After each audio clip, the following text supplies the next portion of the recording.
What is happening, y'all? Welcome back. So we're gonna be working through more Khazan today. I know, big surprise, right? Let's see. We are on this one, this save. We're coming up on the end. Actually, we got believe it's one more mission and a couple side missions here, and then from that point we are we're on to the final zone. So. This is my dual blade character. I do not want this. Got some lunch on the way, so we're going to take a little food break when that shows up.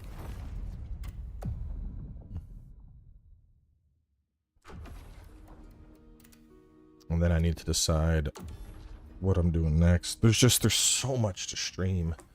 If I'm going to do a Liza P walkthrough, I would need to re-prep for all of that. Got some butter chicken coming.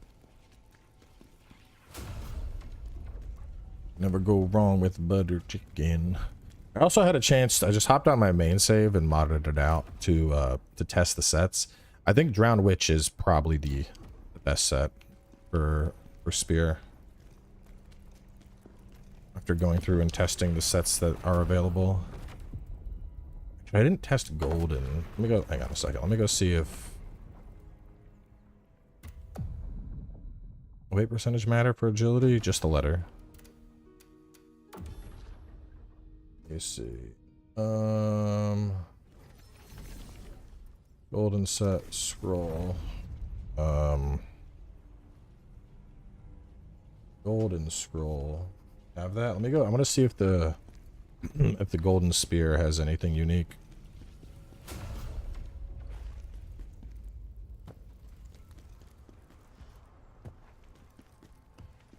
Is out of the various spear sets, so Temple Knight, no, where's it at?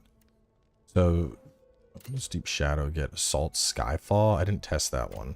Let me make that to test it real fast. I doubt that's very good though. Golden gets Brink Dodge Spirit Accumulation. Yeah, it makes it kind of vanilla. And then Frozen Mountain gets a unique thing, but it's kind of cheeks. This gets you better dodging. Crushed Dreams is just more Brink Guard damage. Drowned Witch is, you know, nothing crazy, but it's a good set. And then this gets something, I didn't really like the final set at all. I was testing that as well.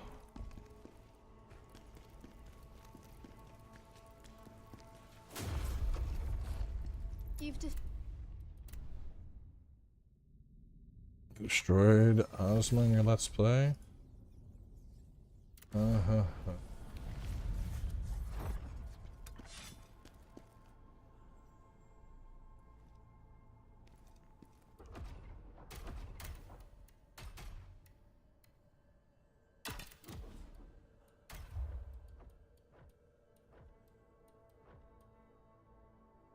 Sent to turn into an area wide that consumes.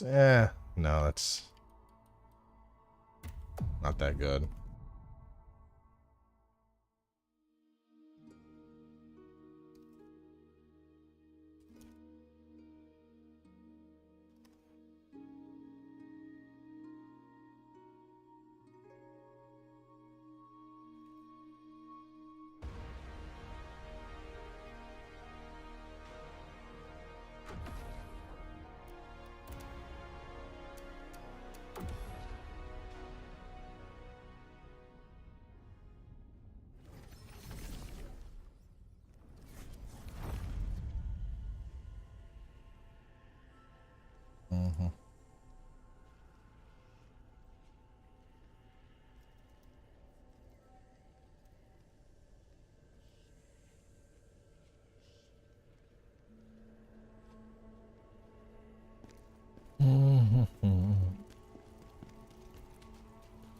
Sekiro, Elden Ring, or Khazan? I mean, Sekiro and Khazan are definitely shorter.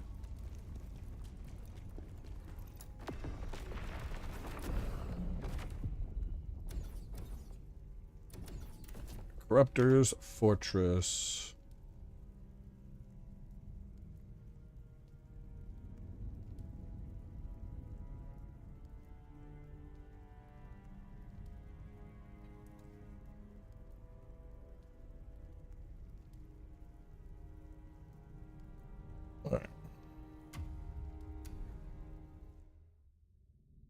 Scalpel can die. I'm stuck.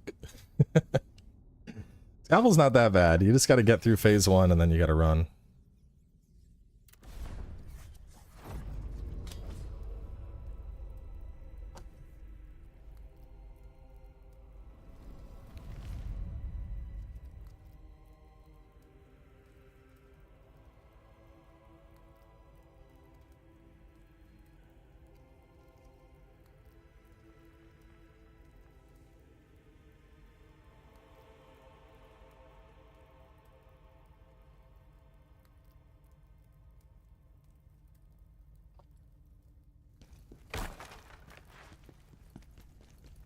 Right, all right.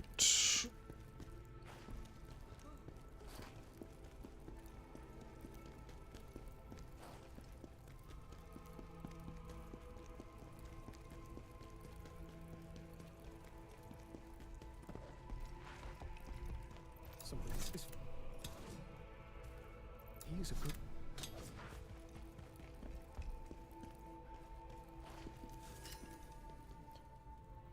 Run ahead and talk to Tristan that the spirit ore. Scalpel, please be safe.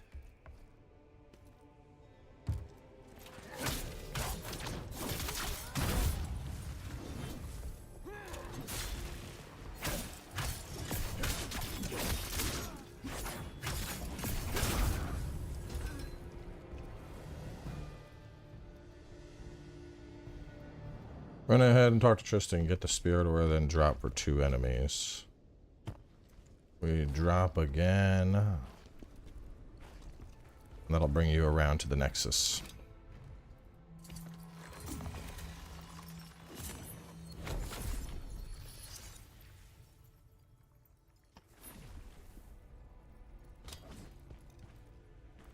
All right.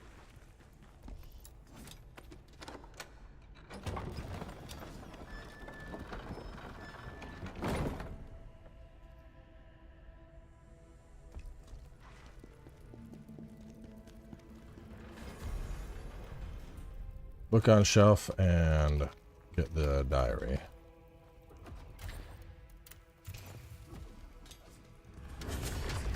No! Ah! You little shit.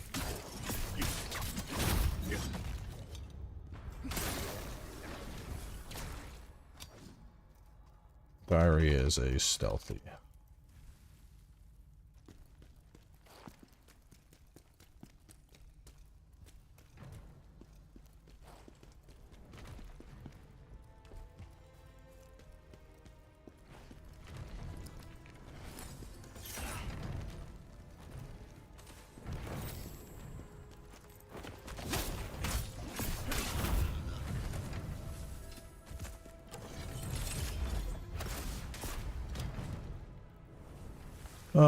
Proceed ahead and beware floor plate. Snipe the archer and kill dudes on the right.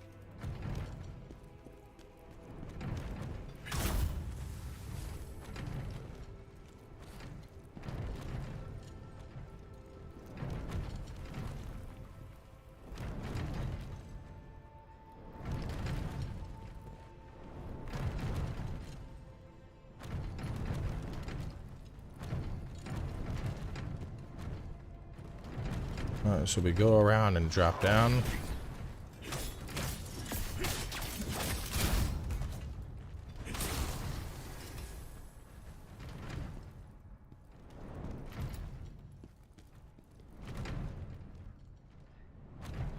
Past the swinging thing and drop for a great shield guy.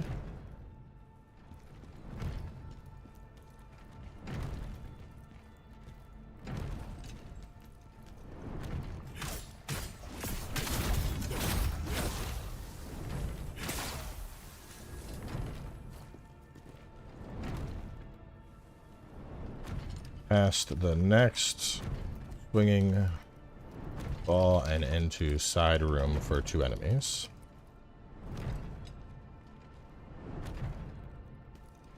Ever gotten hard stuck on a game mid walkthrough? No.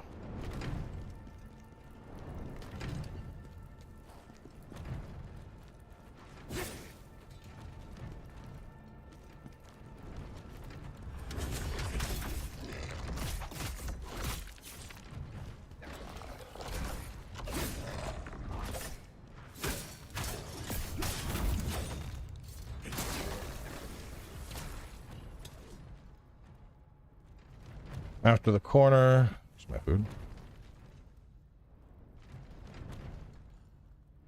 What's this? Da, da, da, da, da, da, da.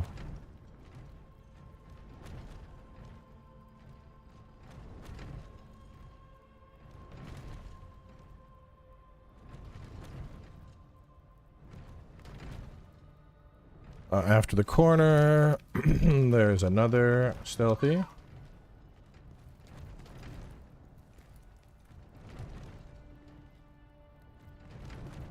I'm glad it got you in the gym, bro. It was the hope of that message. But yeah, I want more people should embrace fitness. Oh, it was fucking funny.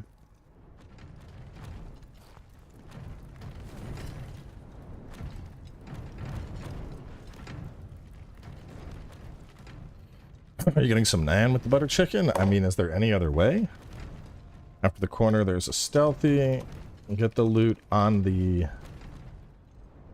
platform. Avoid ball.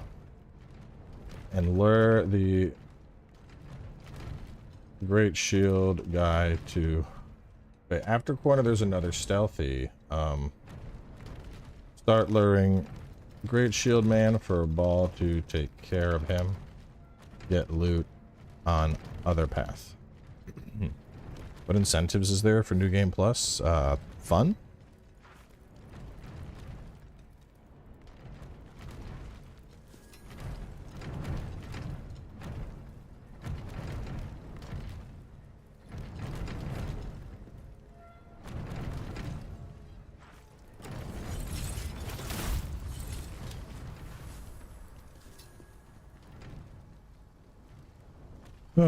Ahead is another great shield guy.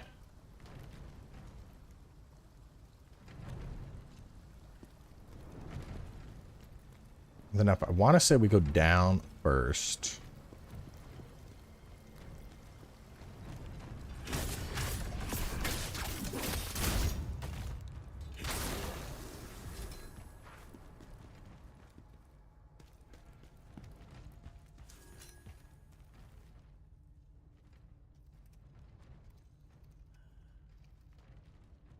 Left and down for another stealthy. Loot in the jail cell. And then a big guy guarding.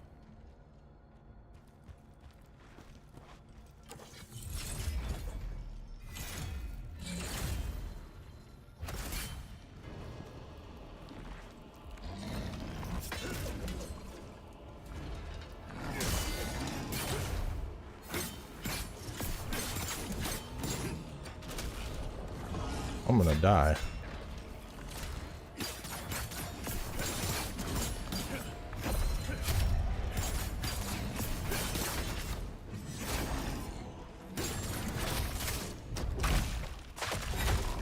Boom!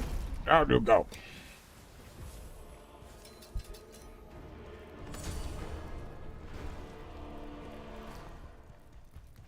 Yeah, I'm hoping Rusty Rabbit will be good. The guy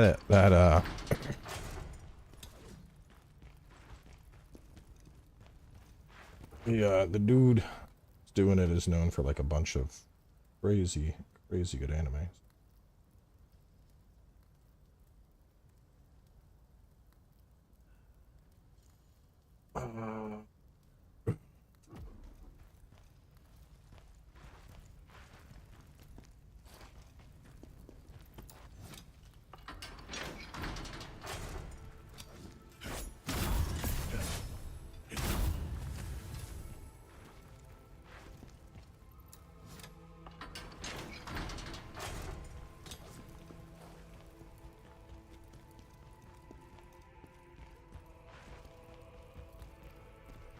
Ah. This one.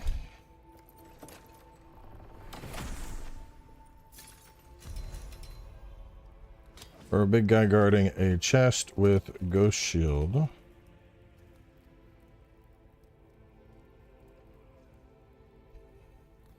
There's another great shot guy. Try to snipe instead of fighting. Head down and left another stealthy loot and jail cell. And I'm gonna grab that. Okay. Let's see. We go back up.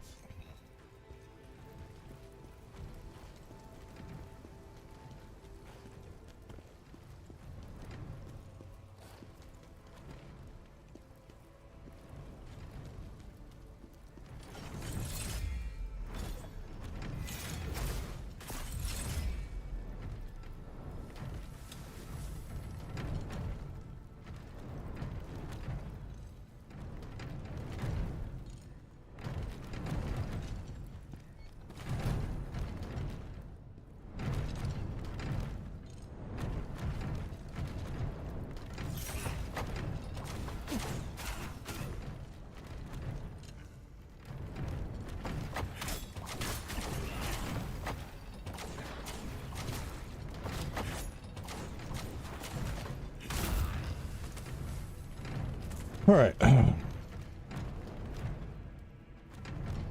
The next platform, you should snipe the archer, run for the cage for loot, and then sprint to avoid the ambush enemy.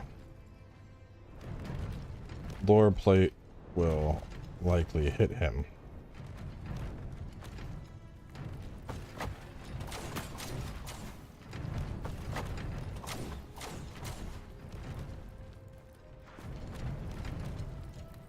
Alright, do we go down or do we go... Okay. Voltaire. Khazan's fortress. That's funny. Let's see. Floor plate will likely hit him. Go left and down for a soul tier and shortcut. Where's my food, bro? I'm so hungry.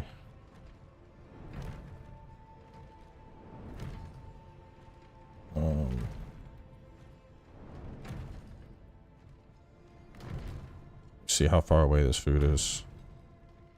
Should be here in like 5 minutes. Alright, bet.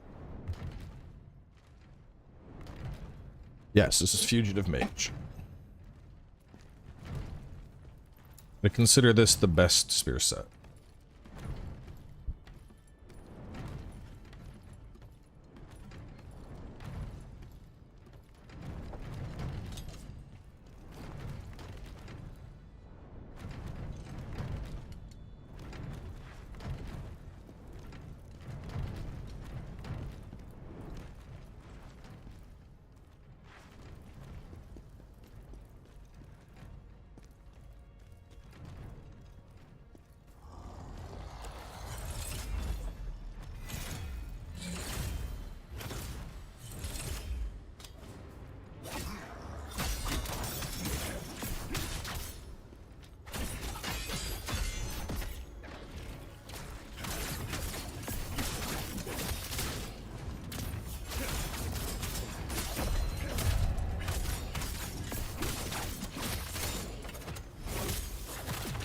Oh, let's go!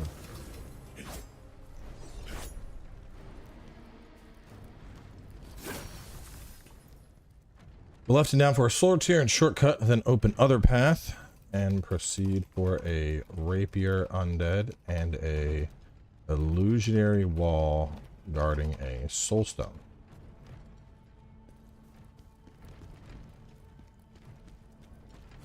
Yeah, I went through last night after I got done recording, and I tested all the various sets.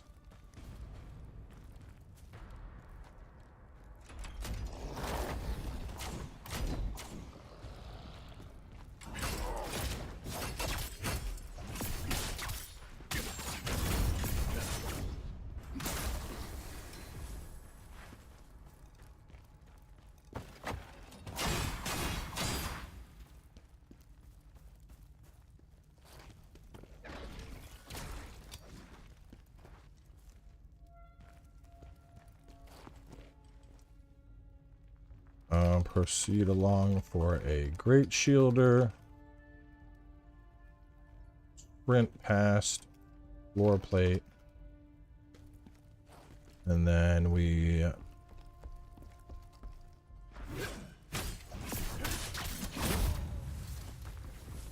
go up for a lever.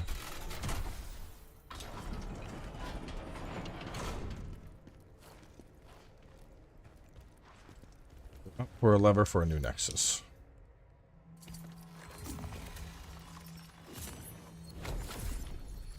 Okay, from this nexus,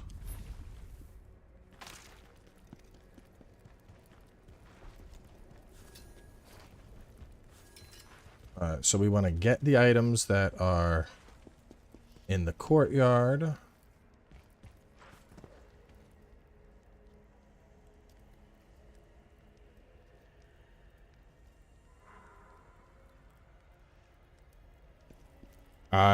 I would guess 35 to 40.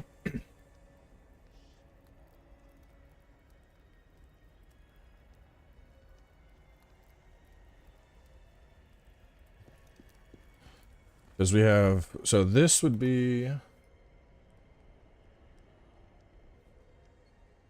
part, well, I don't know, because this will be part 20. Let me see. Let me refresh this. This would be part 25, I think. Yeah, this will be part 25. And after we get through this, we have one more full zone. So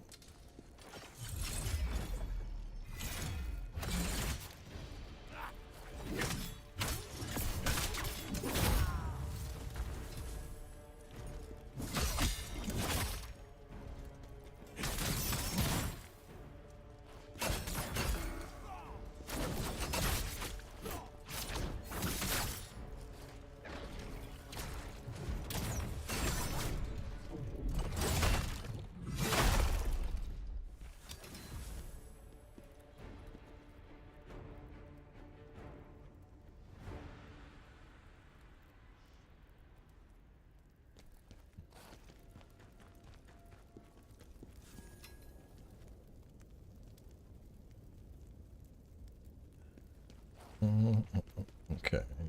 Snipe the spearman, kill the fodder, loot in the tent.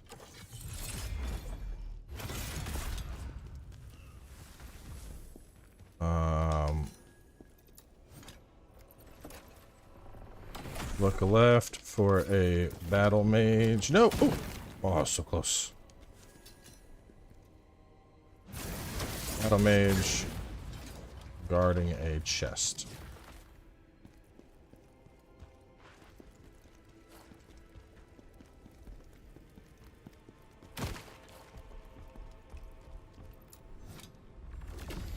Omni, welcome to Booty Nation. Look for a battle mage guarding a chest and a lacrima behind the tents. Then go upstairs. Oh, I'm doing good. Just trying to get through all this and figure out what I want to do next. As we got, I was considering a Liza P walkthrough. I'm not 100% on board with the idea.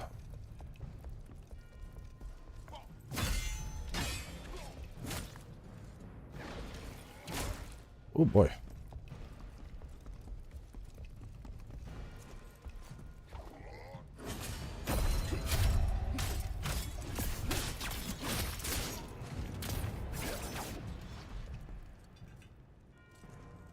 Oh no. There we go. Resolved. Don't burn out with this? No. Nah, this game is good. Real good. No, I ain't going back to Silent Hill 2. Fuck that. Silent Hill 2 was like the opposite of fun for me. If you like it, great. Not for me, bro.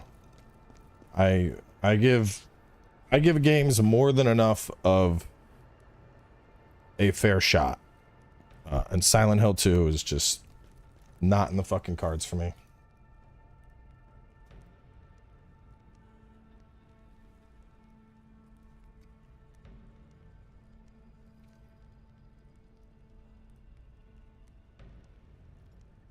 You can sneak up. What's wrong with Silent Hill 2? It's boring.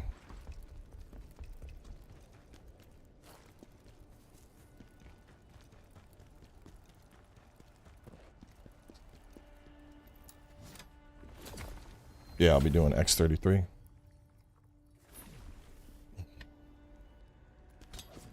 Callisto Protocol was just simply not a good game, but at least it was salvageable.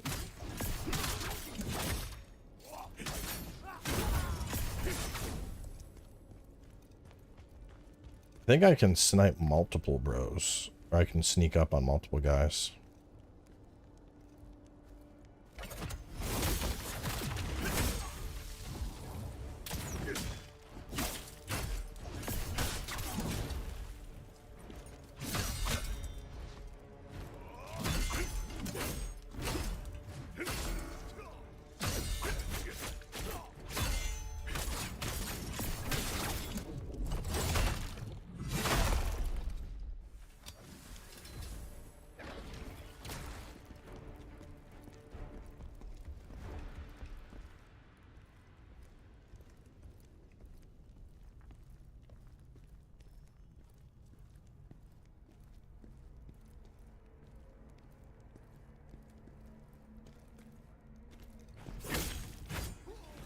Oh, he's out there. So do I gotta sneak all the way around?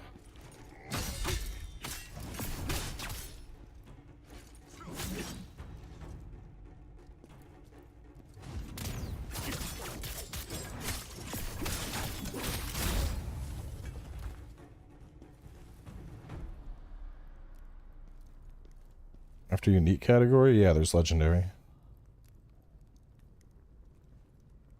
Let's see. Grab the items in the courtyard, then take the path that's up the stairs.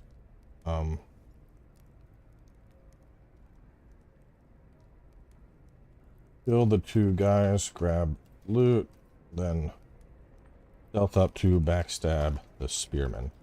Look left for a battle mage guarding a chest and a lacrima behind the tents, then go upstairs. Walk around the platform to ambush a spearman +1.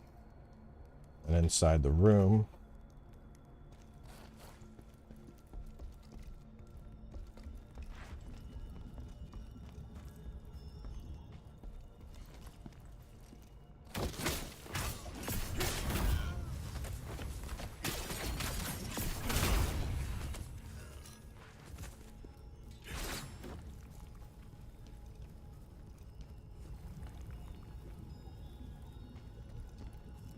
up above, and inside the room, and go right for some loot and baddies.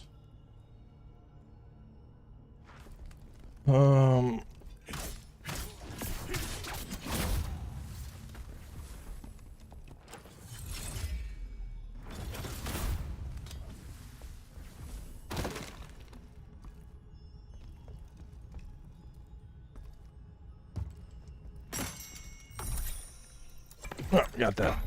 Then inside the room for some loot and some baddies. Work your way up and snipe the archer. Then drop off the platform for your jarling. Right, let me go grab my food. It's here.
All right.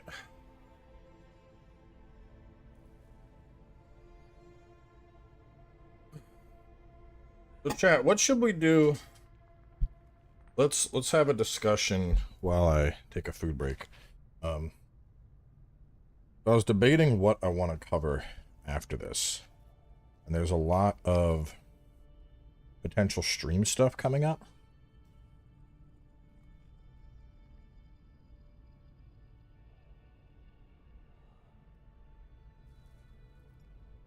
I wasn't sure what to do for episodes. I mean, Eliza P walkthrough would be good to finally do, even if I don't think it's needed. But that also would require a lot of prep work.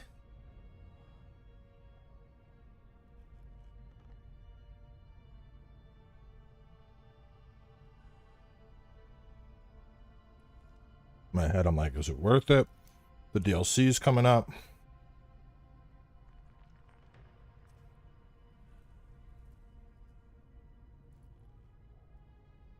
I mean, it is a linear game. But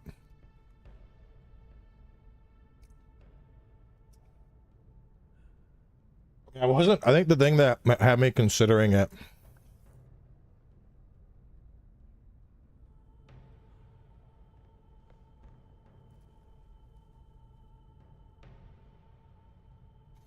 if you try typing Lies of P walkthrough into Google,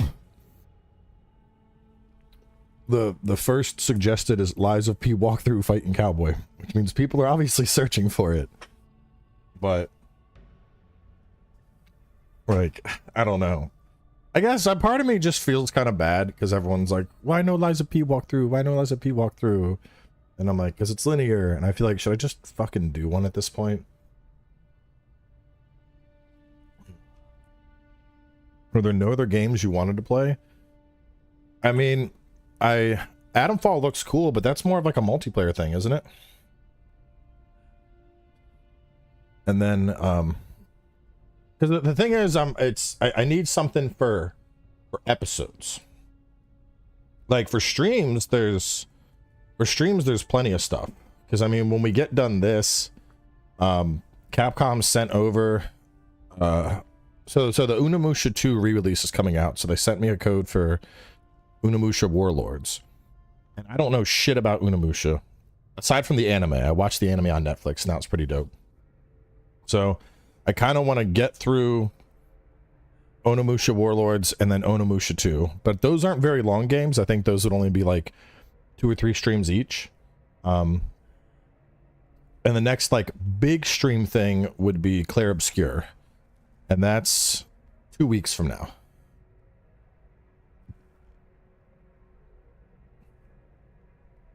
But does it make sense to do episodes of Onimusha? Or is it more of a stream game?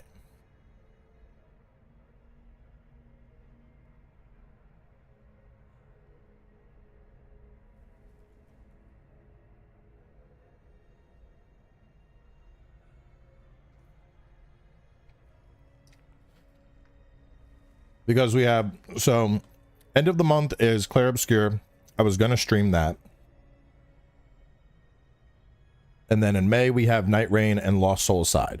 So Lost Soul Aside is May 30th. That'll be like the next thing, like, yes, I want this on the channel. Doom is gonna be a stream game. And so basically, like, when this walkthrough wraps up, I have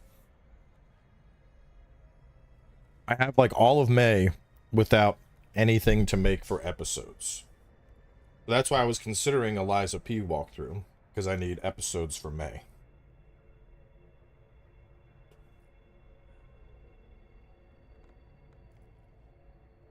I could do Onimusha, or I could just stream Onimusha. Could do Lies of P. When does Lies of P DLC come? The DLC...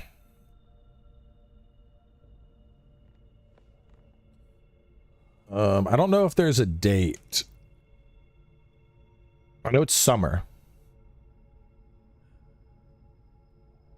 All we know is summer 2025. Which is, Because we got Death Stranding at the end of June. So July is just gonna be gobbled up by Death Stranding. And we have Shadow Labyrinth in the middle of July. So hopefully Lies of P is like August. That would be really nice. Like early, like first week of August. It's perfect. Put it there. What do you need for episodes? Do you have a length you need to get to? Not really. Just something that takes up time in May. Well, Solid Metal Gear is like end of the month August though.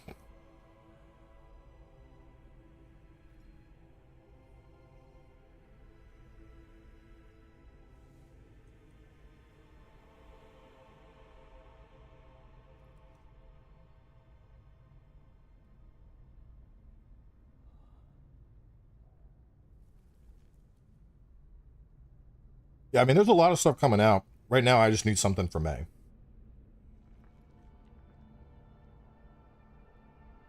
Food is great. This place has fantastic butter chicken.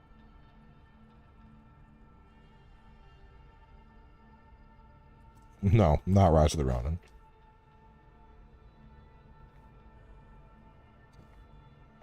I've given that game way more tries than most games that I don't like.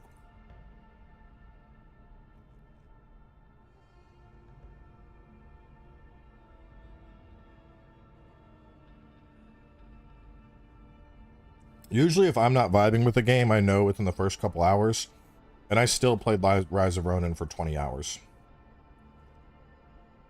I tried to gaslight myself into thinking there was something wrong with me, and that's why I wasn't enjoying it.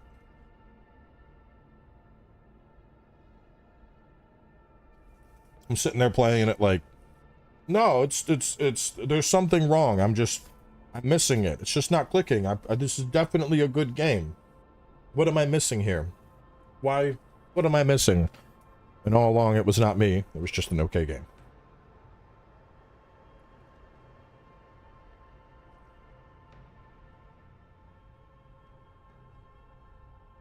Hogwarts Legacy? Fuck that. I don't understand the love for Harry Potter. Like, I mean, I don't know. I read Harry Potter like when I was a kid. And then, I don't know, it just stopped being interesting. Like, my wife she loves Harry Potter stuff. She has like little fucking crocheted like Ron and Hermione dolls for the kids and Harry Potter shit in the bedrooms. I don't know. To me, people that like Harry Potter, they're like Disney adults. Like, I don't fucking get it, bro. Like, I just don't understand. Because I mean, I like magic. Magic's cool, but like, truth be told, wand magic is the lowest classification of magic. Full stop. You could have people fucking summoning spells out of grimoires or staves or casting with their hands, but they're like, whoa, and using your little wand. Like, bro, that shit is so whack. Wand magic is worse than every other form of magic. I don't make the rules. That's just how it is. You got fucking Dragon's Dogma, dude slamming down a staff and summoning a tornado. You got Elden Ring, you got this big staff shooting out fucking Kamehamehas. And then you got Harry Potter magic, which is like soup, just like little zaps, man. I don't know. It's never been cool. It doesn't have like the flair I want when I think about magic.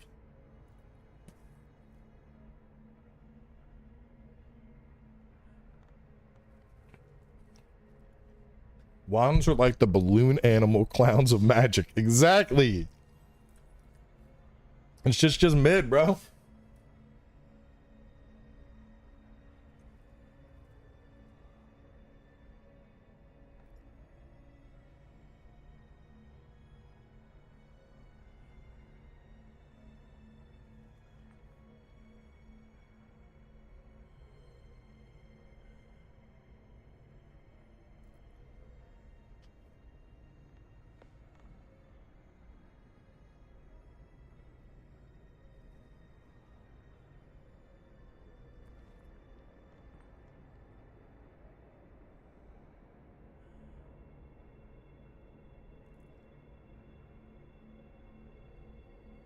It's a lot of butter chicken.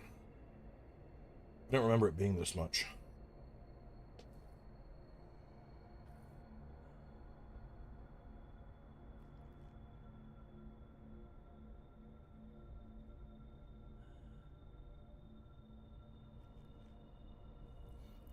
I mean, we're not going to get anything that compares to this combat for a while. It's just, it is what it is. Combat here is peak.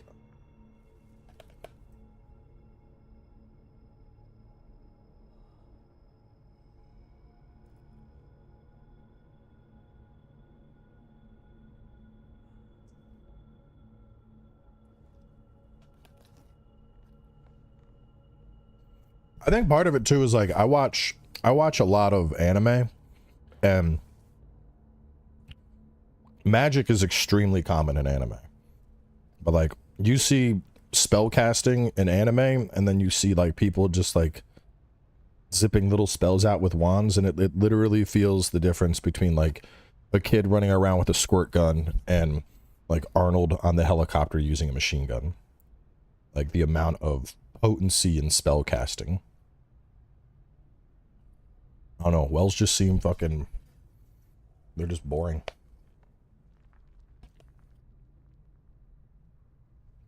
Right? Like a free run, bro?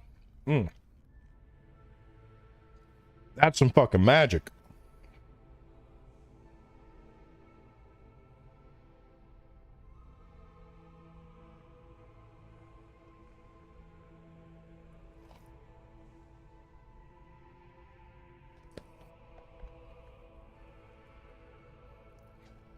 Yeah, Astoria had crazy good magic too. Like, other stuff. I think that's the thing. Like, because if you think about it, anime is still very, very niche. It's grown, but like, Harry Potter is like magic for normies. But like, people that like embrace fantasy genres or anime that's fantasy based or any other mediums that have lots of magic, Harry Potter comes across as like the most vanilla fucking magic possible. It's like you're going to like a BDSM club and it's like the one entry that's like, we just have vanilla sex with the lights off in this room, and everything else is all the crazy shit.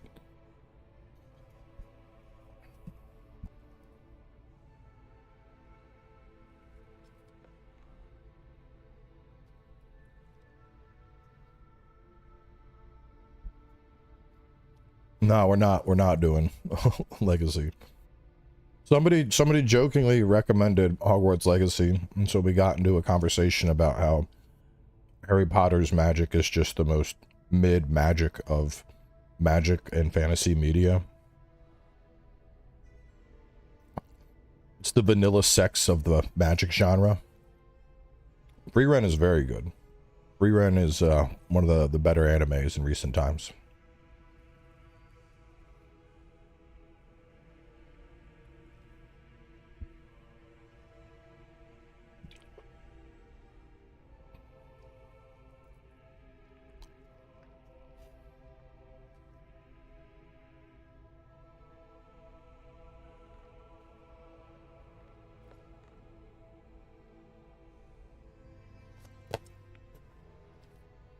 You know what new show I haven't liked though? Has anyone caught the My Hero Academia spinoff? I tried watching that, and man, I struggled to get through that first episode.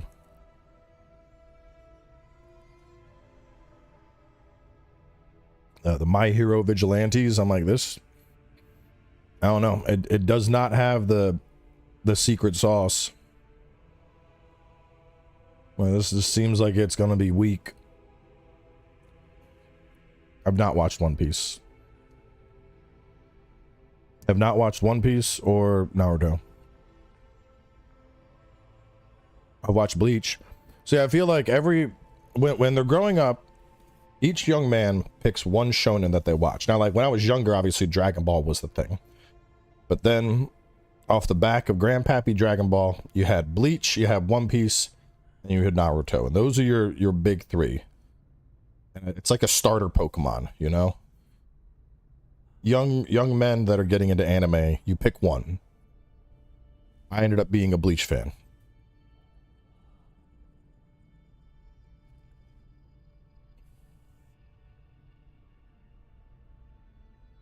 I mean, I've seen parts of Naruto, but I never, I've seen all of Gintama, but I would not consider Gintama shonen. Gintama is a comedy shonen hybrid. That's its own thing.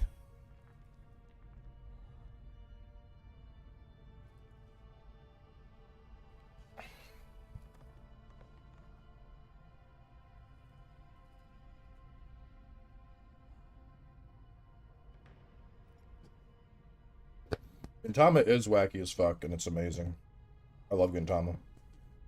They added the movie to Crunchyroll. I finally got a chance to watch that.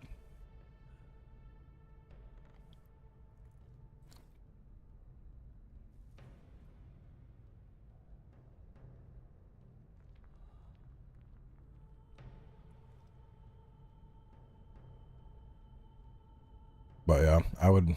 No, you can't. There's nothing. Honestly, there's nothing to really compare Gintama to. Because like when it's time to fight, Gintama goes hard. But like the wackiness in Gintama, like Gintama is one of the few animes that'll have me cackling out loud like an idiot with like half the episodes. Like I can't think of another anime where you're like, oh fuck yeah, filler arc time, baby, let's go. But like the filler episodes in Gintama are like half the fun. They're so good.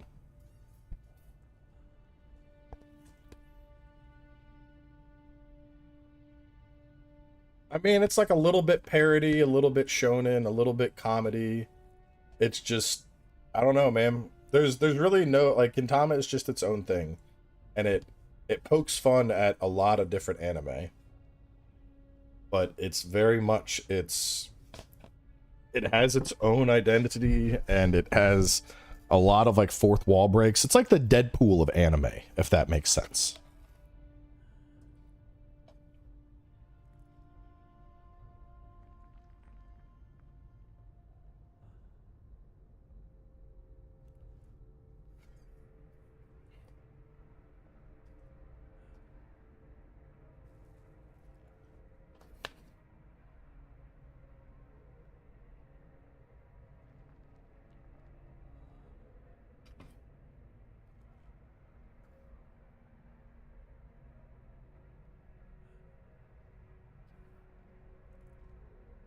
ATC with that 37 month. Damn.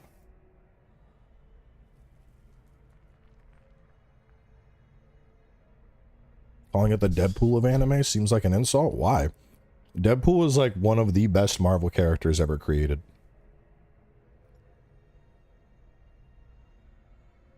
How many other comic book characters do you know that get to dick down death? Like literally, death's personification, bro. If you think Deadpool is an insult, you don't know nearly enough about Deadpool.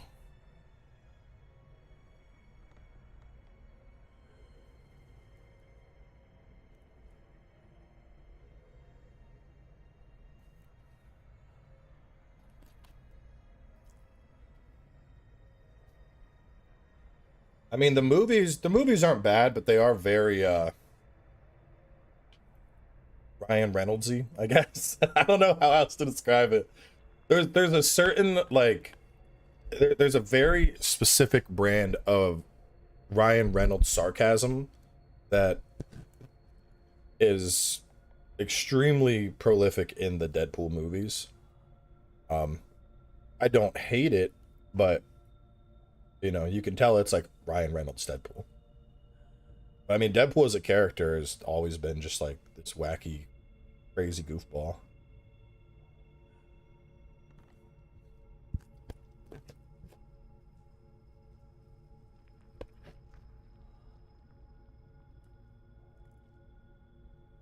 I think half the game is muted, but I have the old Deadpool game on the channel from like way back when. Shit was so much fun. Get into like fucking 100 hit combos and whatnot. Anyway, let me go put this in the sink and then we're gonna continue.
Yeah, so I already saw first episode of Windbreak season 2.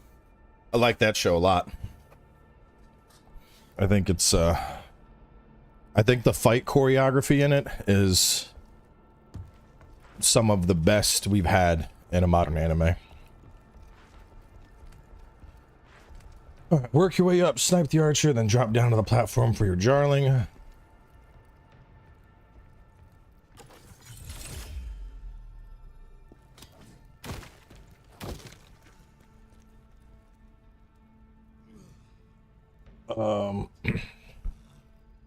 Next hallway has a trap plate, so stay to the side. I'm so butthurt I didn't get the pre-order skin. That's okay.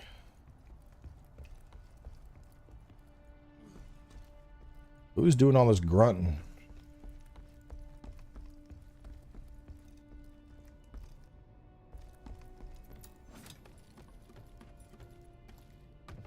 Drowned Witch set. Basically, it's gonna empower your Eagle Wind, which is the strongest ability Spear has access to. And then on top of that, Tides of Fury is a really nice AoE option for if you get into fights where you're like surrounded and fighting a bunch of stuff.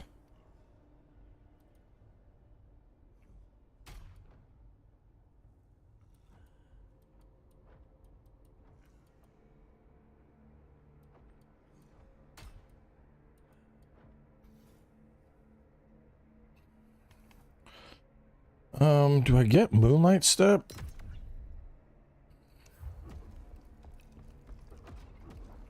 Right now I'm using the range damage ghost, I believe.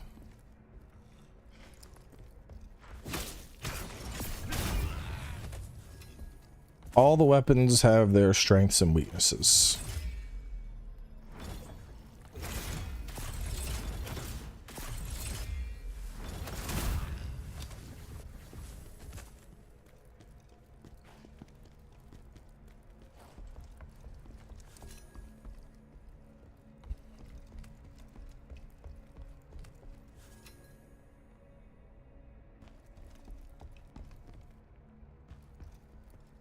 Next tower is a trap plate, so stay to the side. Continue up until a trapped hallway. Snipe everything, then across and get item on the wooden beam. And up. Yeah, I got the jarling already.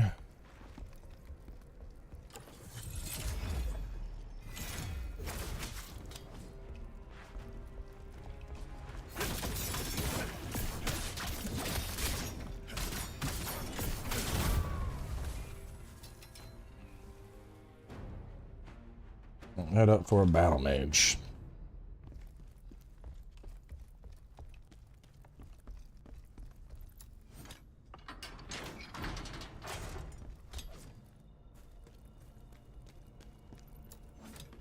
Dual wield and greatsword definitely feel a little weaker earlier because they're both very stamina hungry. Whereas I think the thing is with spear, you get moonlight super early, and that's like one of the strongest parts of your kit. So even early spear feels really great. Whereas with greatsword, you basically need heavy pressure and Knight's Veil for it to really pop off. And even then, you need a lot of stamina to be able to keep chaining those moves. With dual wield gets insanely powerful endgame, but I mean, even just looking at the tree, you can see there's a lot of shit. There's a lot of 3-pointers for the dual wield tree.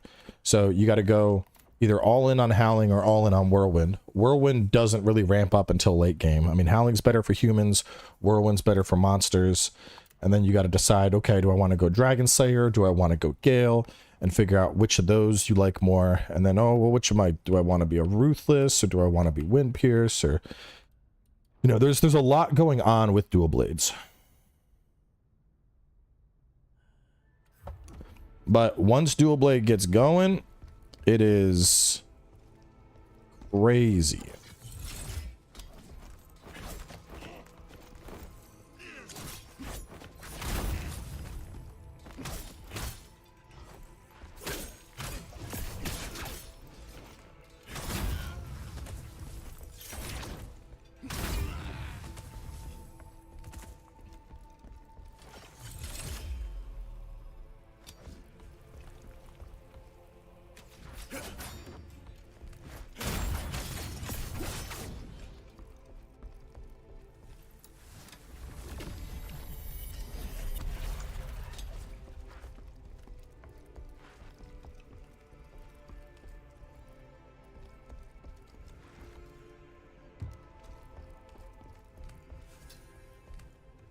Head up for a battle mage. Let's see. Continue around until you come out up top and kill a few basics. Archer, get the soul tier and drop for the enhancer.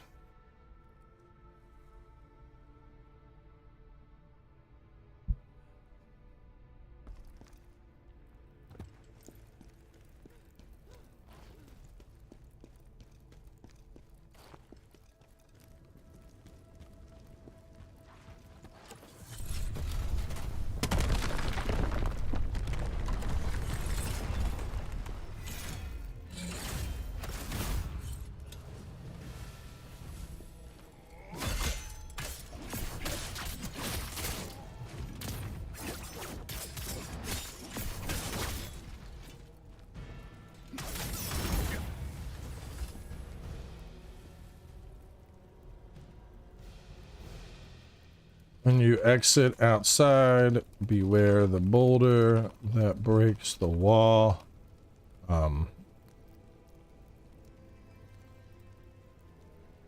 Snipe battle mage and kill knight.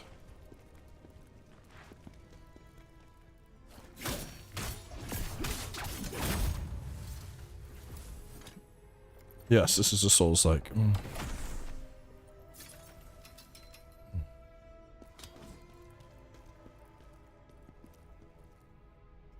Get a chest where the boulder came from.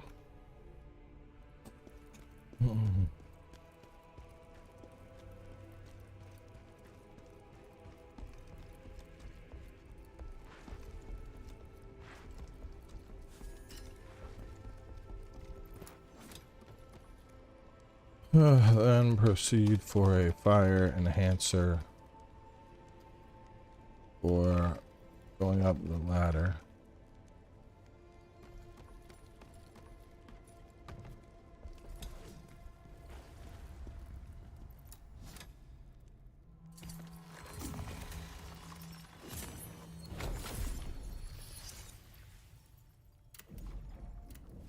I think I gotta poop. Not sure. I'm gonna go try and poop.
little bit concerning to eat the butter chicken and then immediately have to go run and take a shit. We're gonna hope that was not bad butter chicken, because if I have to be on the toilet all day, it's gonna be a bad time.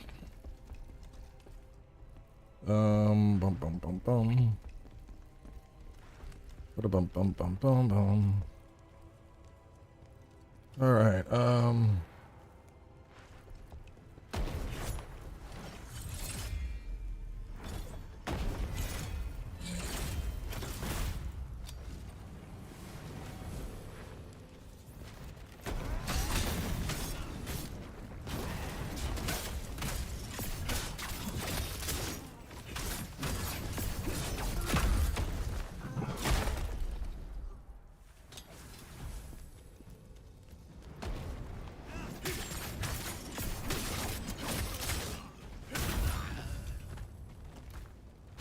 Ow, fuck.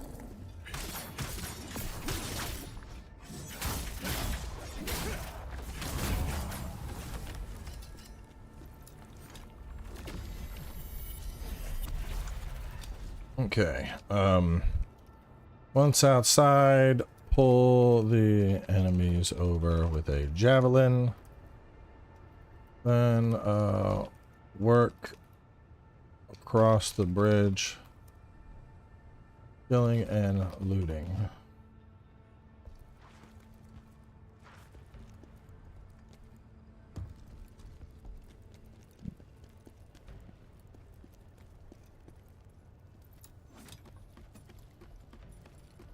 Yeah, man, Eagle win good.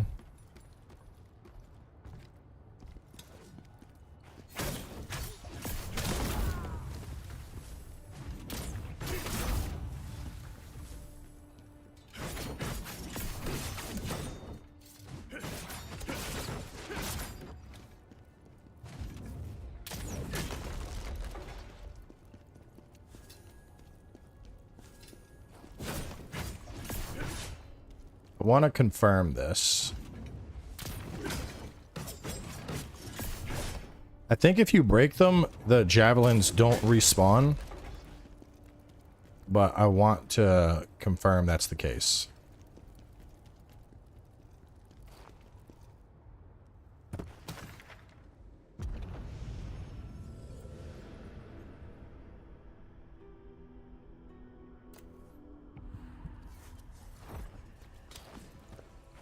Well, I think if you break them, they don't. That's what I'm trying to find out.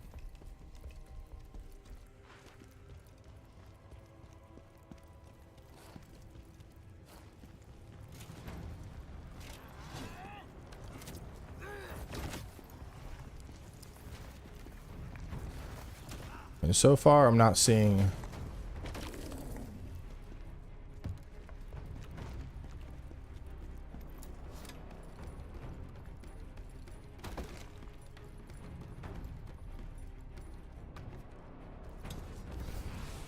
No, look, they stayed broken.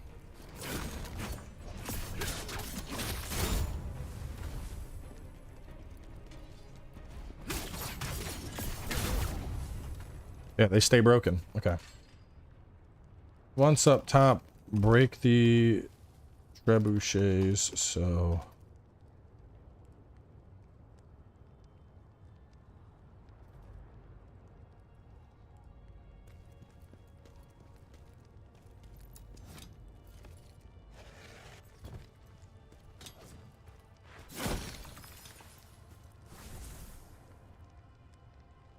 the soul stone.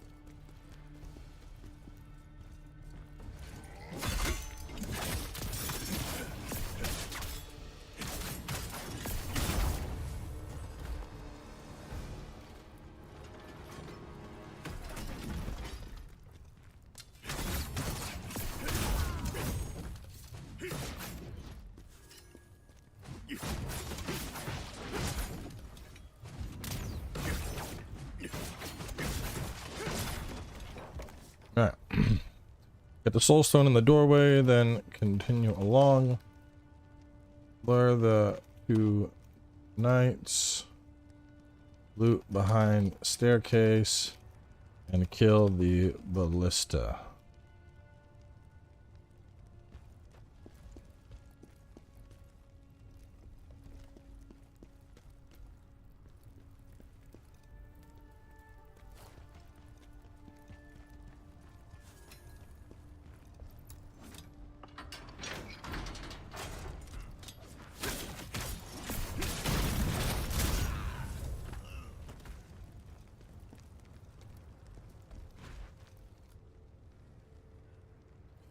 Swing left after stairs for crimson meteorite and open shortcut door. Kill the knight.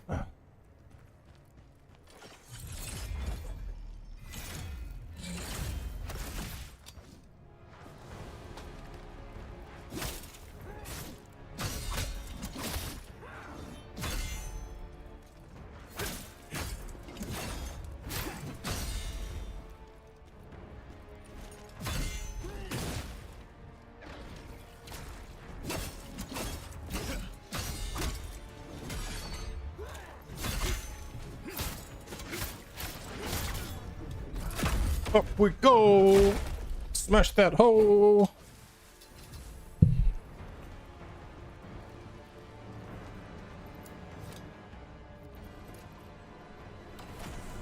Kill the knight and get the chest on the right. New game runs, you level up your jar helms. I mean, I would just once you get the plus 10 stat one, that should be like your helm. I wouldn't ever use a different helm.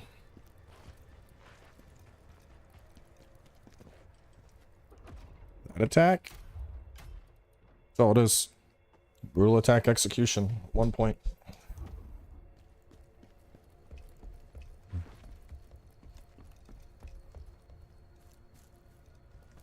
It is, but at 150, it just stays there. I mean, I would just keep it at 150 then.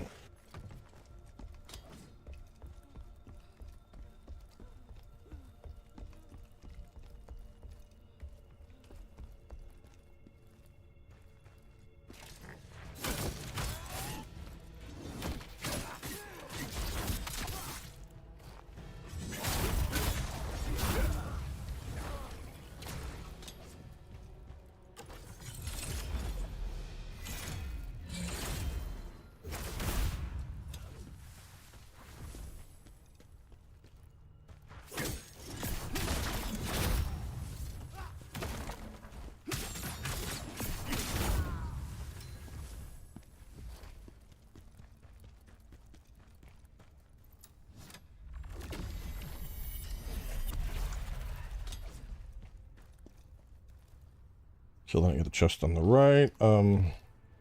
Continue along for 2 enemies when you exit outside, and 3 more to the left, including a battle mage. Get the soul tear, then fight the elite.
At the split, we go right, maybe?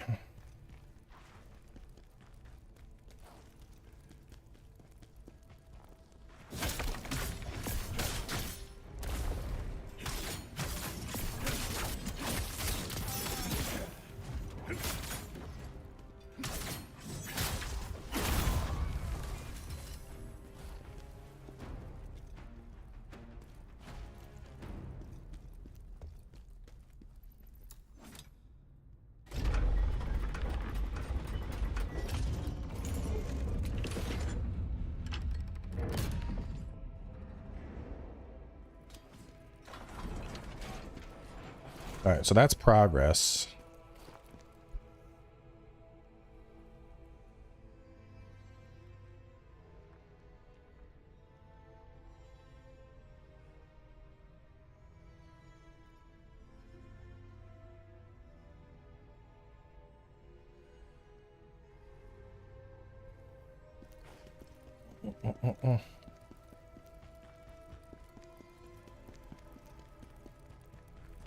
So we continue to the split and we go left first.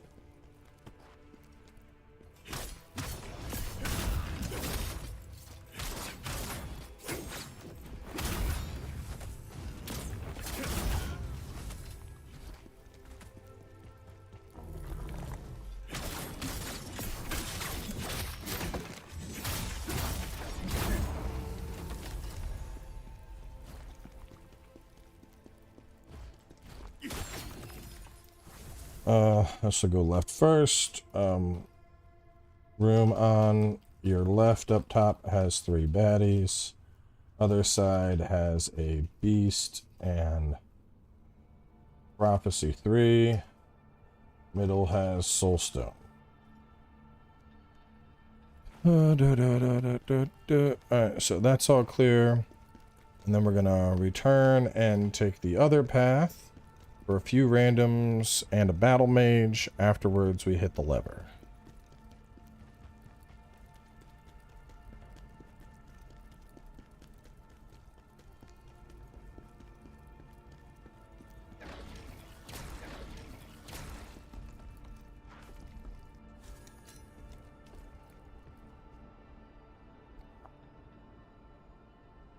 Downstairs, swing left for bandit spoils. Let me scroll my notes.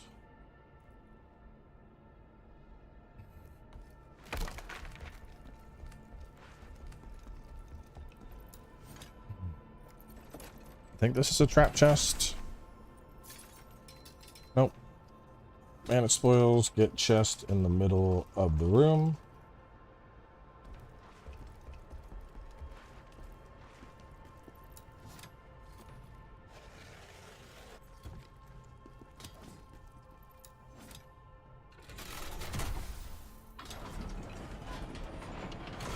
Alright, downstairs, swing left for bandit spoils, get chest in the middle of the room, then take the ladder for the nexus.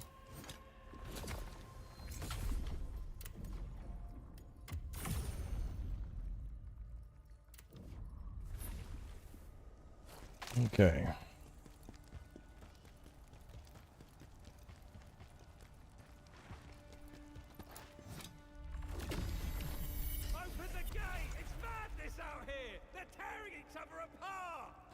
We'll proceed through the gate and get a soul tear. I think we just run through this because of the ballista. The trebuchet.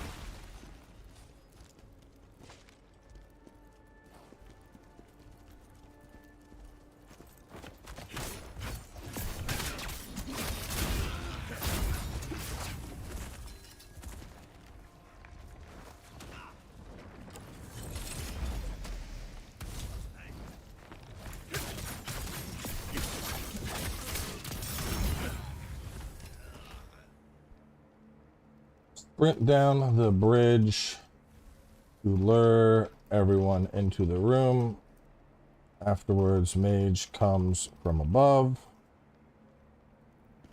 Yeah, Drowned Witch best set.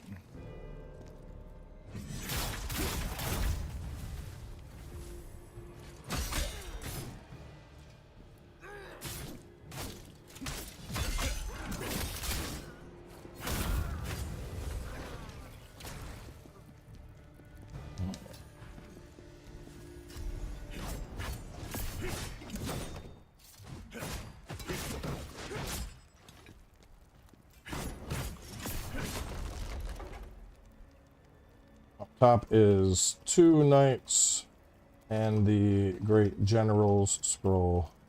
Break trebuchet and head back down.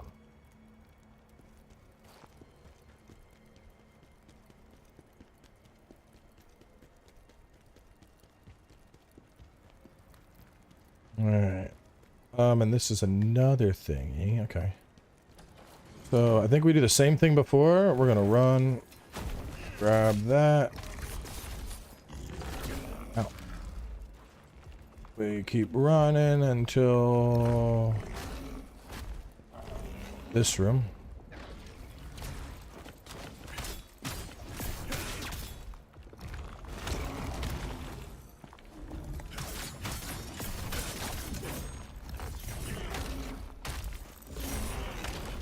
Boy.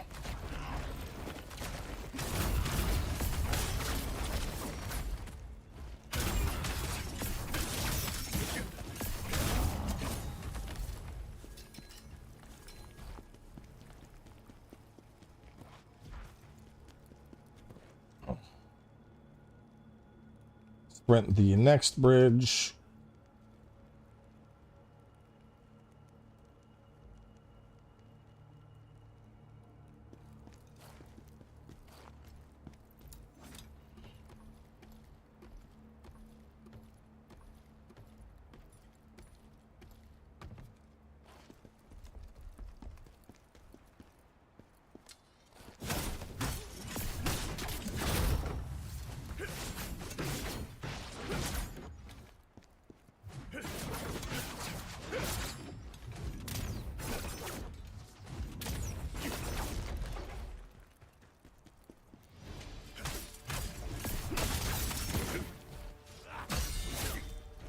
Oh no! Sprint the next bridge, kill everything similar before, then up the ladder. Kill one and trebuchet, then the doorway. There's two dudes guarding a soulstone. Dodge mechanic seems so pointless, get hit no matter what. It's not true at all, bro.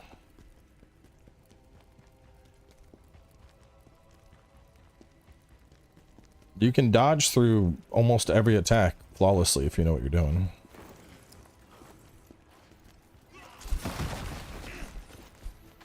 The floating red thingies are like summonable fights. They're like summoning phantoms in Neo to fight.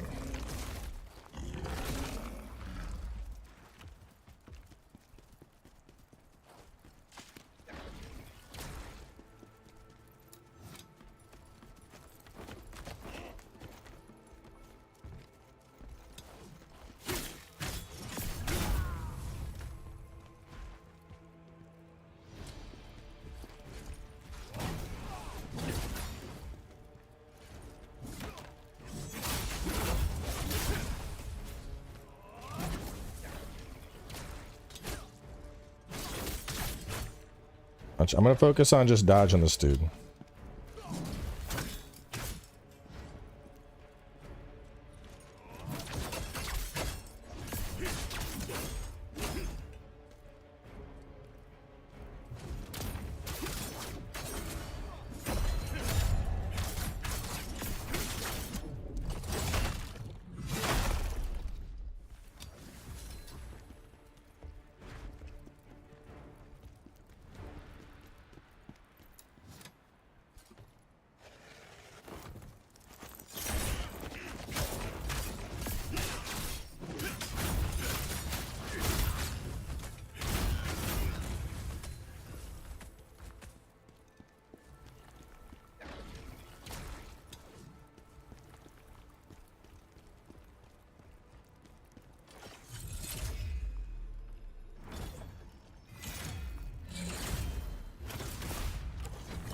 Uh-oh.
Spear is very good. Last group is 2 knights and then a little dude on a ballista.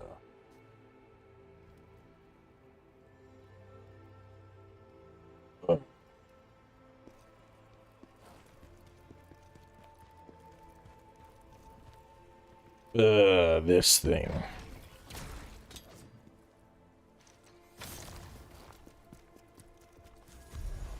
Isn't there a nexus like right up this? I think there's a nexus right ahead.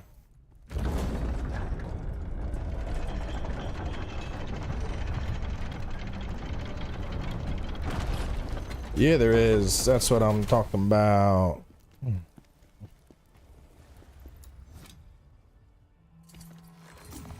Head is a big boy.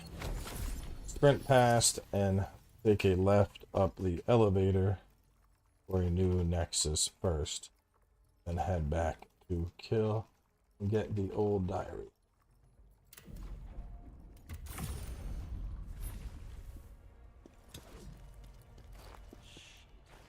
going to die here in this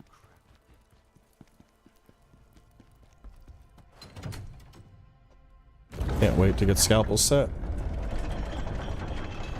I think it's the best dual wield set in the game after testing it.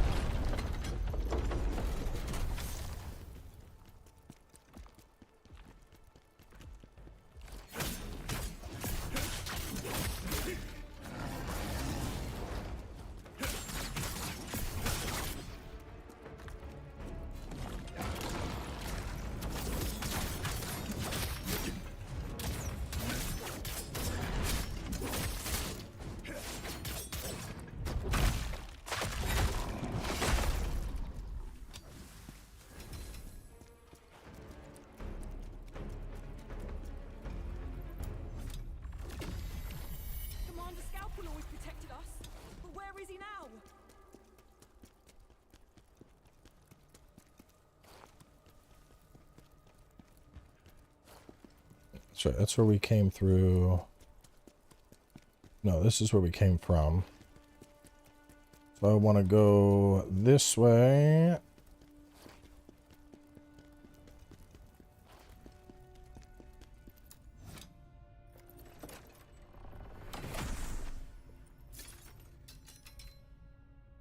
So there's a chest down here. There's a soul tear.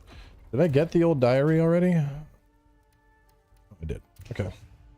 The head is big boy. Sprint past, take left at the elevator for your next resource, then head back to kill and get the old diary, chest, soul tear.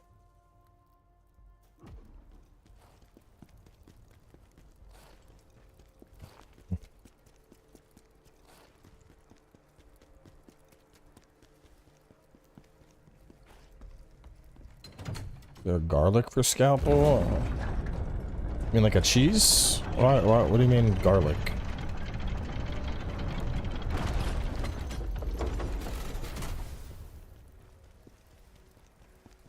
As far as I know, I don't think there's cheese strats for most of the bosses in this game. It's about you just learning the boss fight and getting good as a player. Okay. After the big boy, we gotta talk to dude. Jim, you're good. Don't get. Come on, people. Princess people. Spear is probably the most beginner friendly.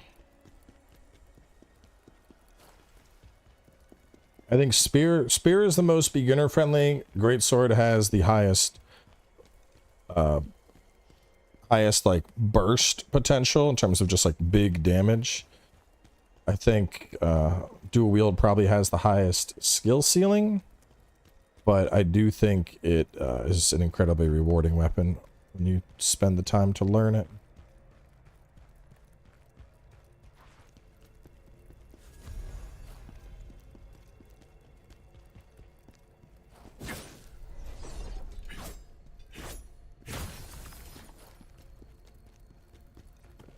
Is that the last soul stone? Yes, it is. Fuck yeah. Head is a big boy. Sprint past and take left the bell for new Nexus first. Then I head back and kill the old dirty chest and soul tear. Afterwards, talk to the dude on the left. Then proceed on the side and get a disc fragment on the left and soulstone on the right before the stairs leading to boss. Alright, scalpel fight. I have tested scalpel set. It is insanely good.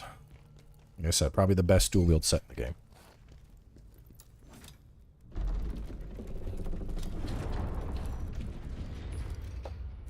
Alright, note time.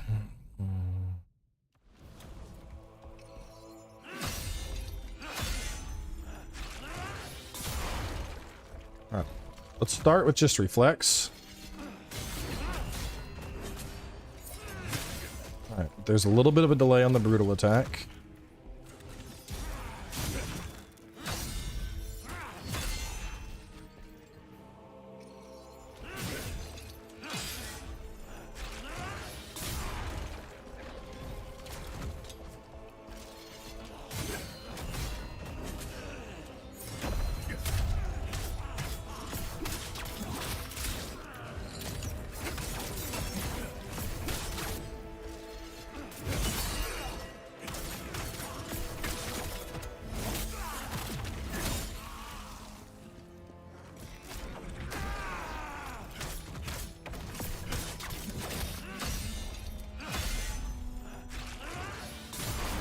Really, I need to reflect that.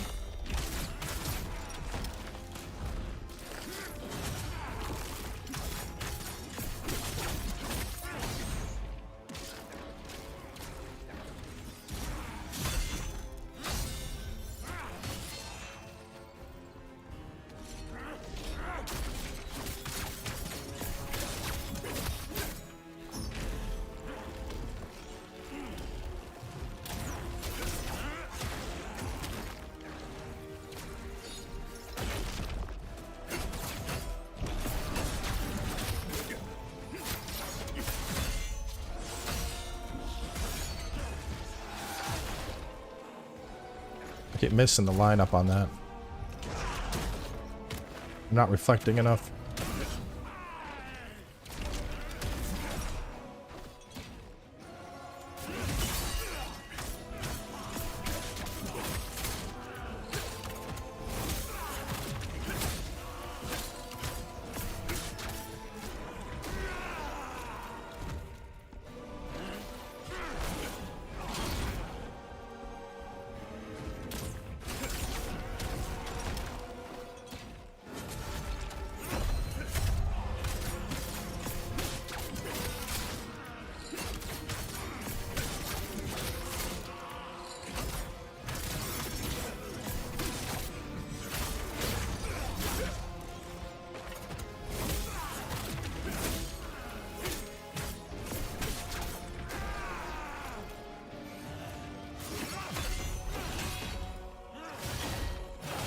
One, two, three, four.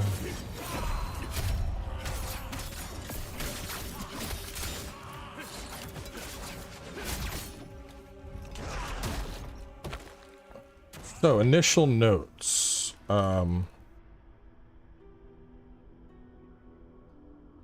Scalpel. Let's see. You want to brink guard or dodge attacks. You can reflect all his blade attacks.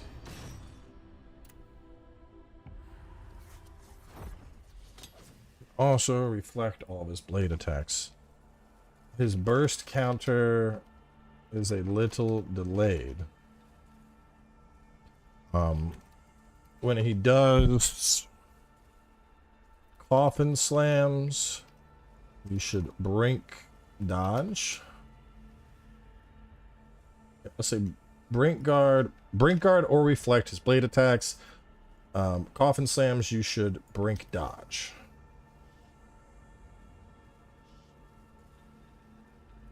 Burst counter is a little delayed. When he gets on top of his Often go hard to knock him off it.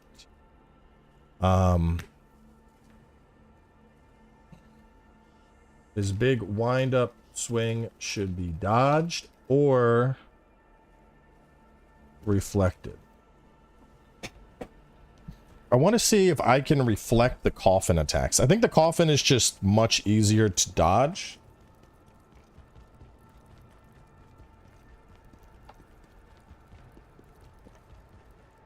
I want to reflect those, and I want to work on getting the timing for the big reflect. So, guard, guard. I think I need to reflect as he's raising the sword.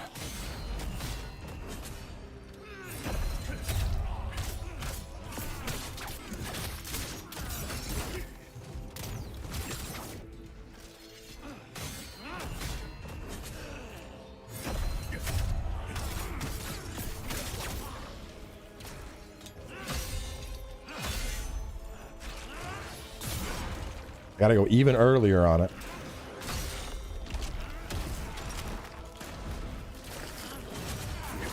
Oh, the coffin jump. Eh.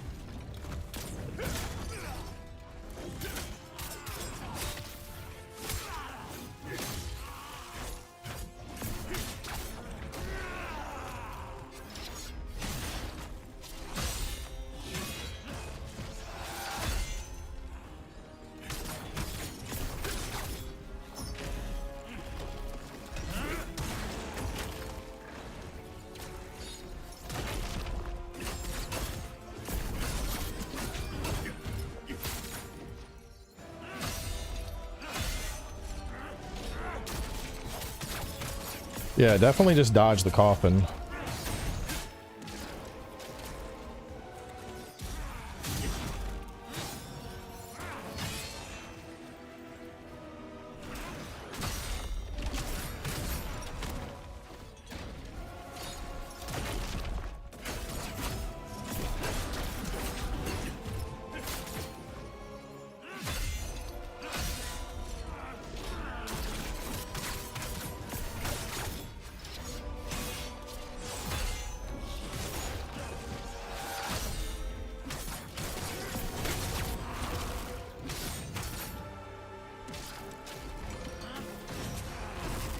Ah, that fucking grab.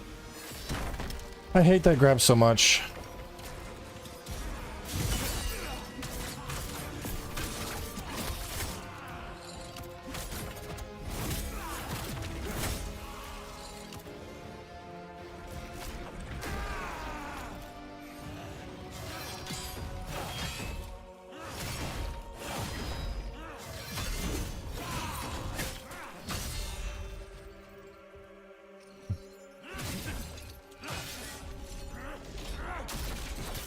Maybe I just don't even worry about it and I reflect the chain earlier.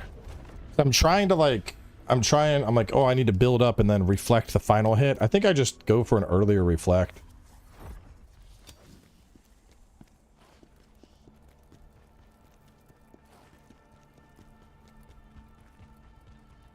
I think we don't even go for like a setup reflect. I think we just send it. I'm gonna try doing that here. Yeah.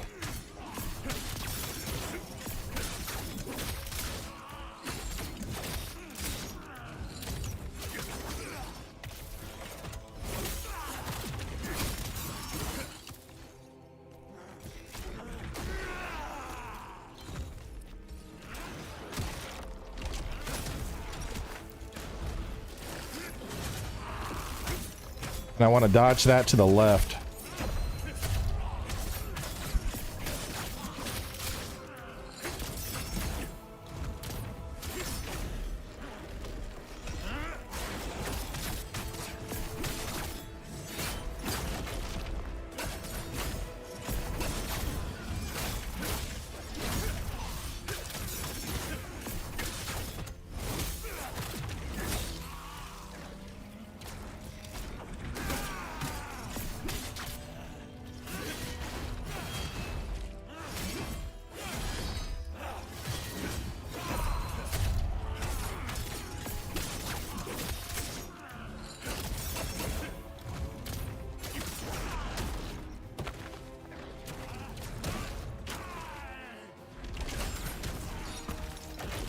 Would you stop that?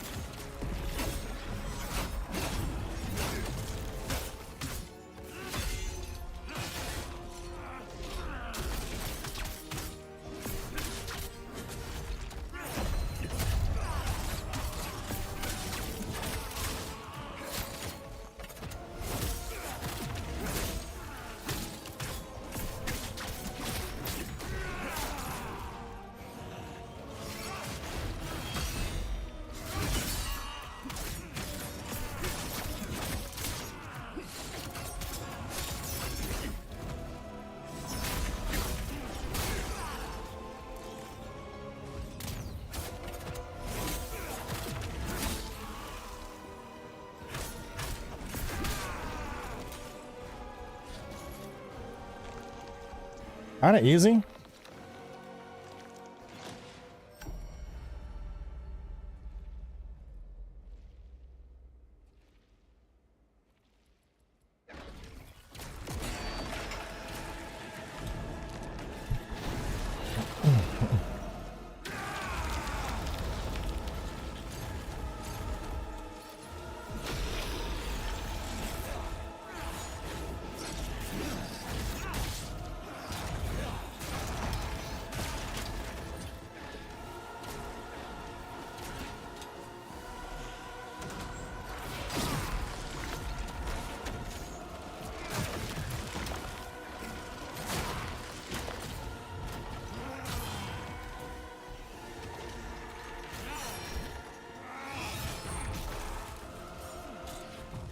Oh, we're plagued. Okay.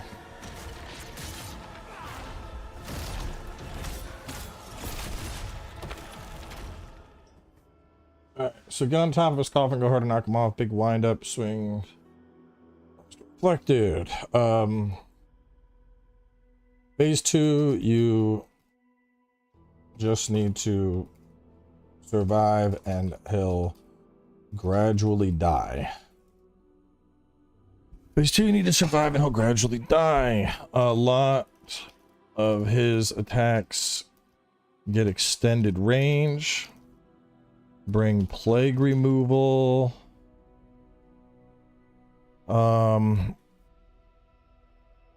Look for large openings after his slams to pump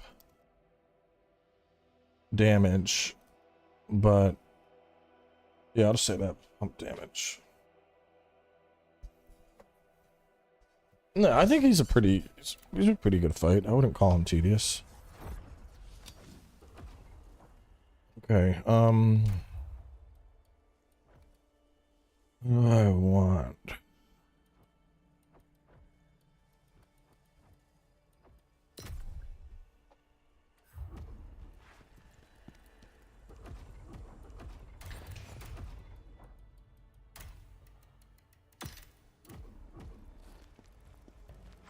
I'll probably try and light him on fire with dual blades. If I could light him on fire in phase 2, he'll probably die super fast. I don't know if he can. I know I can just hit him with ranged attacks, but the bigger thing here is I'm trying to figure out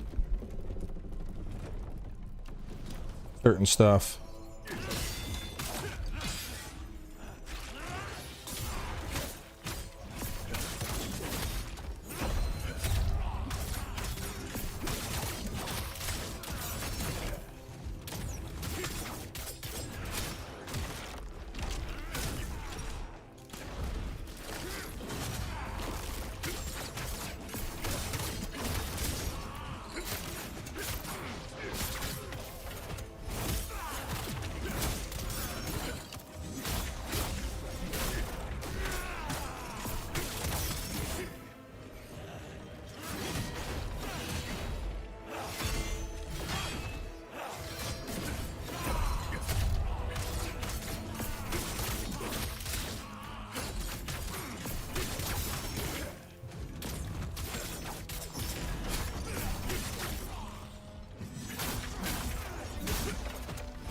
Maybe you can't light him on fire. I feel like if you could have, he would have already been on fire.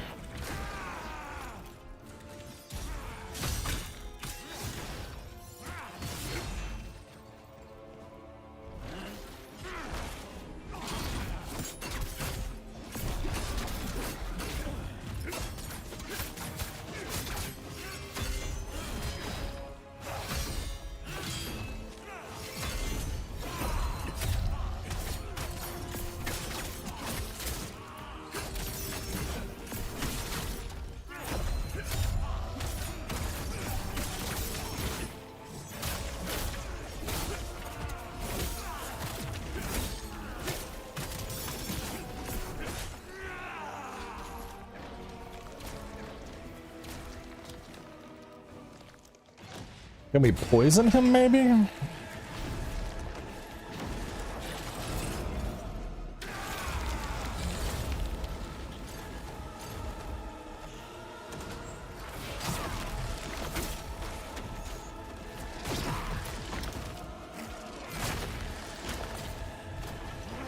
Oh, ah! Fucked up.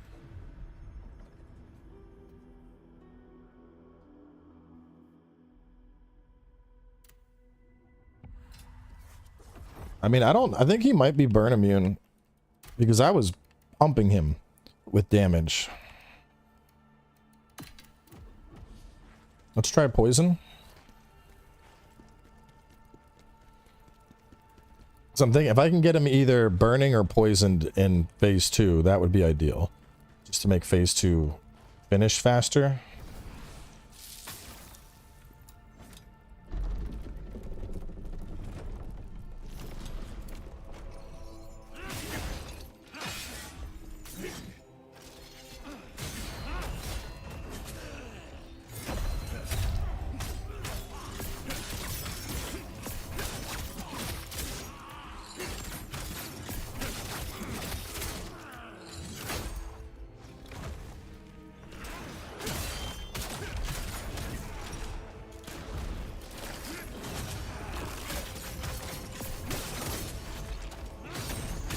Ah, I was too slow on that.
Owie. Man, I've not been able to reflect that. I feel like you definitely can, though.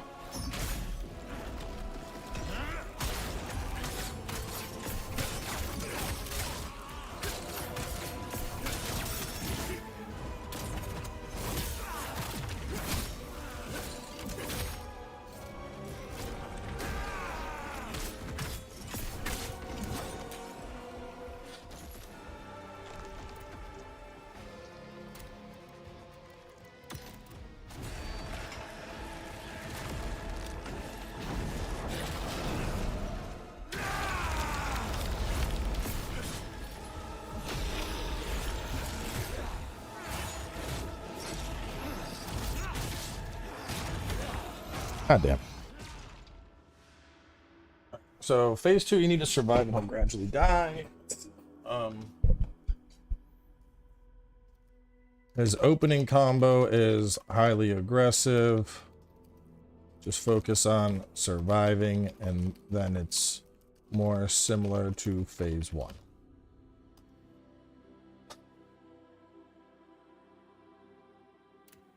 I mean, we couldn't get poison off in phase 1. I don't think we're going to get off in phase 2, but I'll try.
Shit, too early.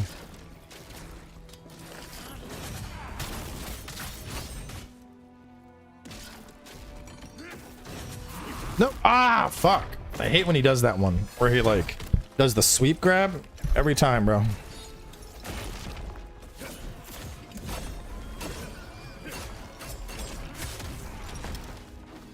Why are you getting spicier all of a sudden?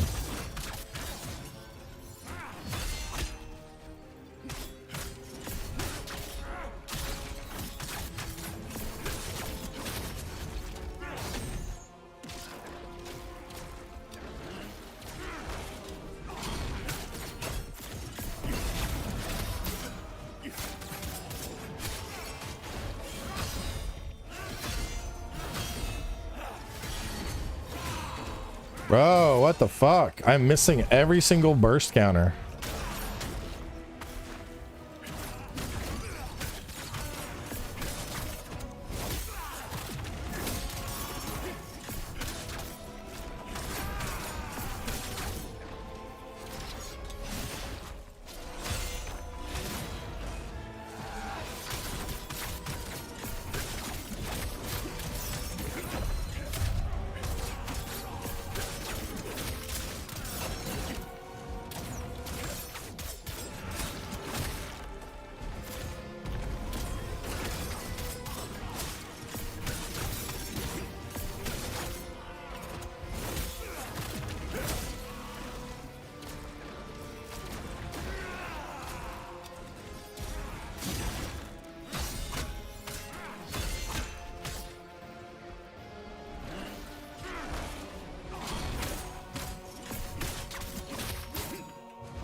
God damn it. What's the best way to dodge that one? You gotta go from behind, maybe?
Honestly, I think the best bet is to just fucking run away.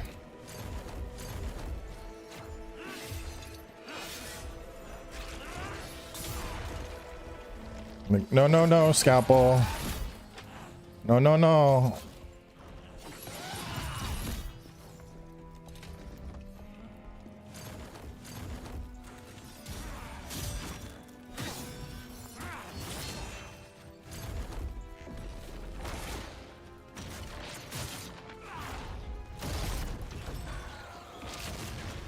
Yeah, because he's almost dead, and we haven't even, we've hit him like a couple times, but we've mainly just run away.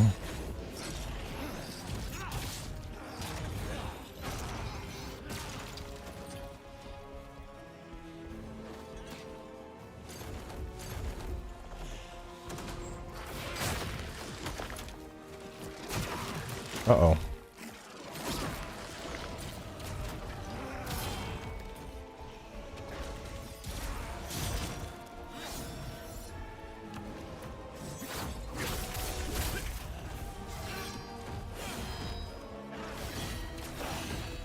Yeah, he's dead. Cool. Alright, phase 2, you need to survive and he'll gradually die. Suggest running across the room at the start and then focusing on brink dodging and continuing to run throughout. Sprinkle in some ranged damage as you can.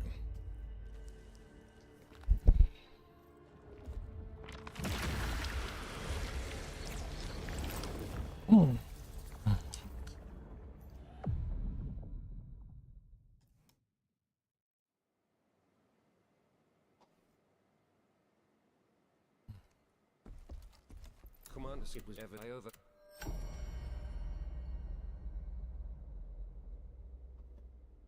I'm gonna farm his ass up with the dual blades.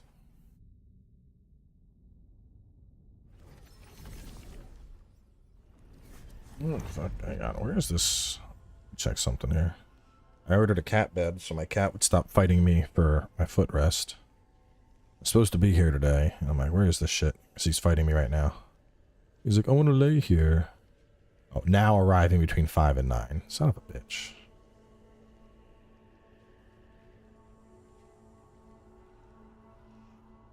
Second.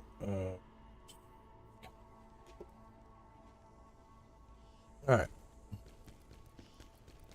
Ozma, he never.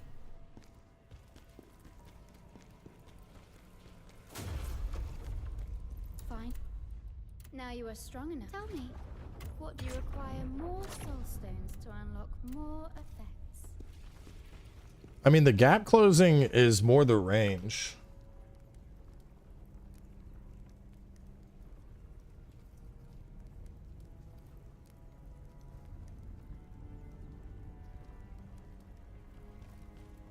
Lords of the Fallen, it was alright. I enjoyed it, but from what I understand, it's been patched up a lot. It's like a completely different game than what it was at launch. Jack, come on, man. I don't want you fighting my feet. Please just leave. Oh, gotta talk to Tristan and Blade Phantom.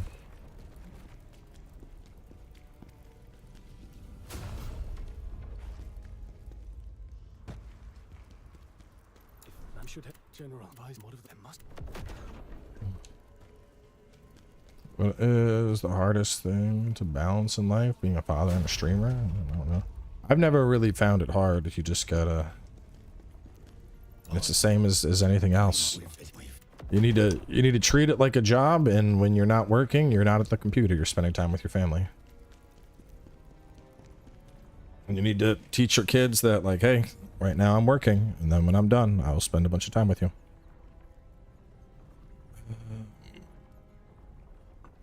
Burp, burp, burp. Oh. Oh. Okay. Such a long mission. I'd like to bang out these 3. I'm gonna run to the bathroom, and then we're gonna do these 3, and then I think we'll wrap up there.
Lords of the Fallen 2 is Epic exclusive? What? Oh, the new one.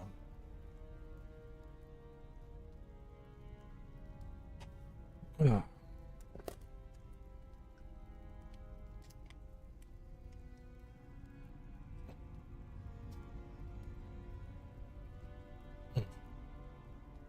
I mean, I have mixed feelings about Lords.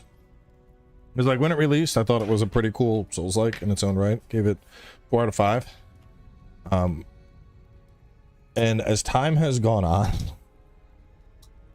despite the fact that they're continuing to update it, and they are adding more content to it, and, like, other things that are cool, but I don't know, there's something about the fact that, like, the game was done, it was released, and then they changed a ton of shit that makes me think less of the game. Almost like I almost feel like it was released, like it should have been fucking early access. It's kind of how I feel. Because seeing all the shit they changed, I mean, and it wasn't just like buffs here and there. It was like, oh, well, there's too many enemies here. We're going to remove some of these enemies, and we're going to tweak this boss, and we're going to rebalance all these weapons. And it's like, the fuck? Like, I mean, I get balancing is a thing, but like, y'all are changing tons of shit with the game. Like, so it's, I mean, obviously it's annoying that I took the time to make the walkthrough and a bunch of shit has ended up changing, but it also makes it feel like, bro, if y'all making this many fucking changes, like, just release the game as fucking early access. Just call it what it is. Just call it what it is. It's early access. They gave the ability to turn back patches. I did not know that. That's nice, at least. Anyway, on to Crimson Trace. Talk to Tristan and Blade.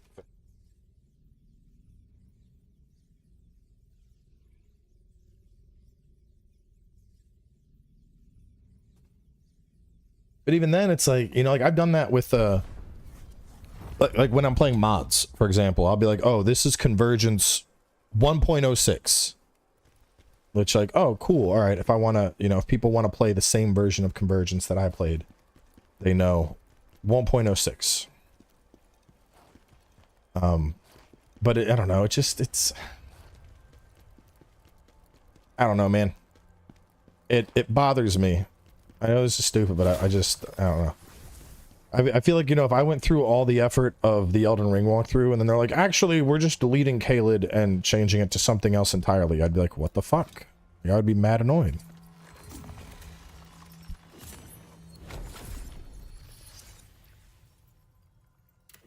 I think it's the fact that I did all the work for the walkthrough only for so much to change.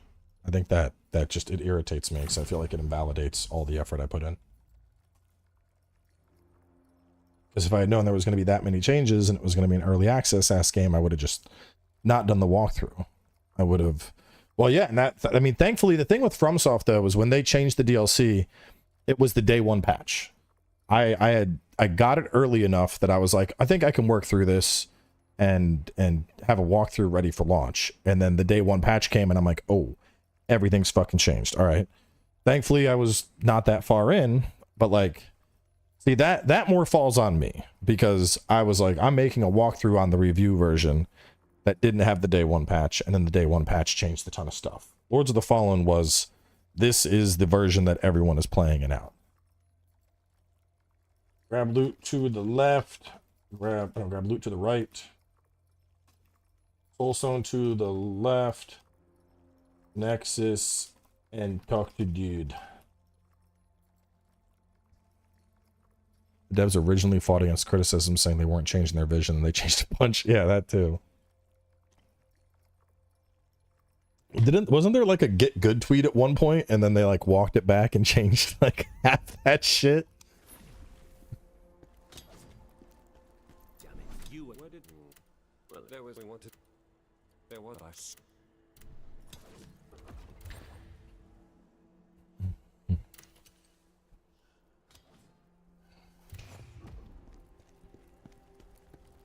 Oh, these guys. All right.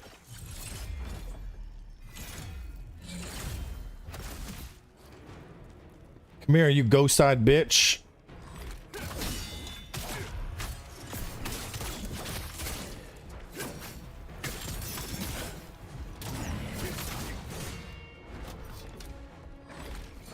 Oh, god damn, these things hurt.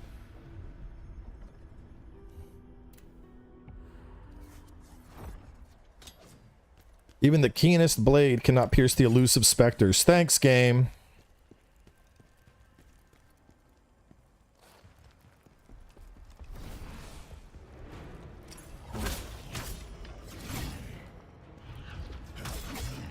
There's got to be like some...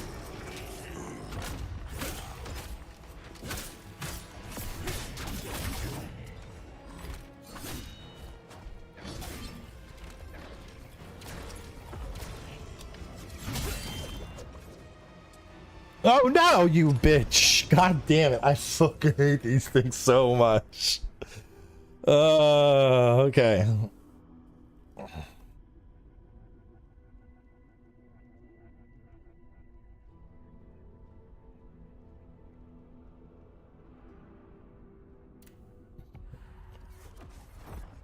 They inflict hallucination on you, which inverts your controls. So I ended up walking off the fucking ledge. Where's hallucination cleanse?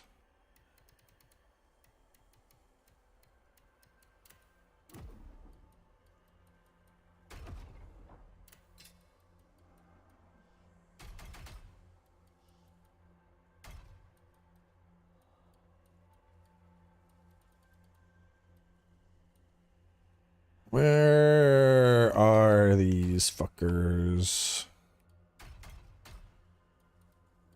What would they be? I want to find the like super secret notes that helps kill them. I don't think I get notes until I beat it.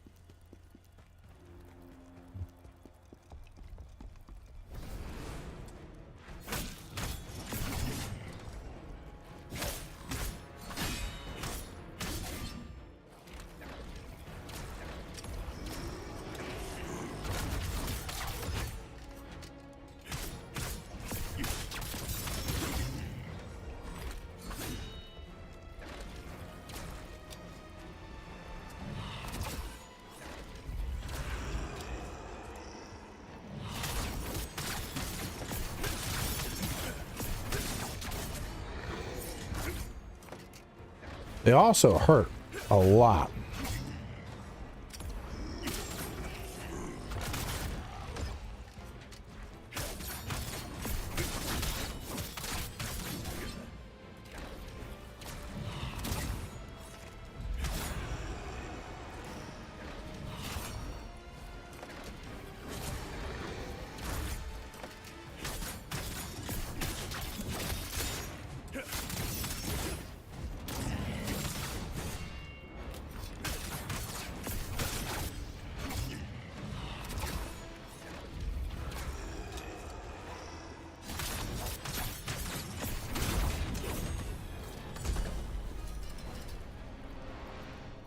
Suck.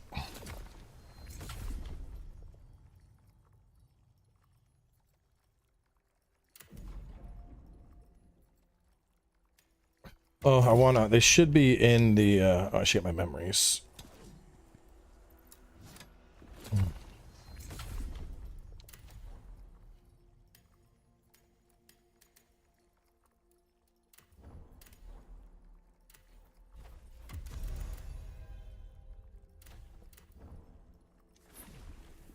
Let me see. Codex. Bones of themselves to attack the living rather than they're alive. Special parchment.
Alright. Oh, let me make a note about those two. Cool. Reward for killing it while hallucinating.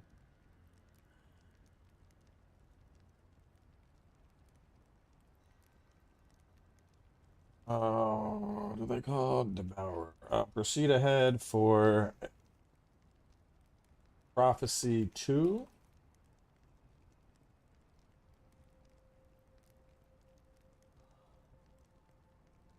Then an Eyeball Elite.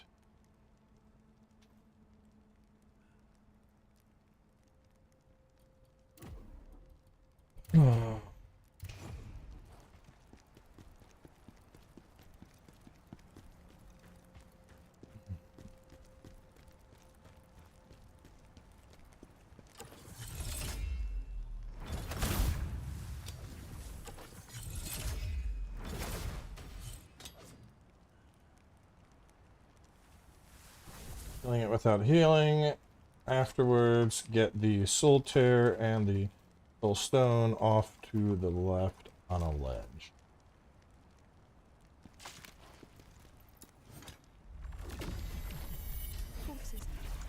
Prophecy 2, you just got its new location. Cool.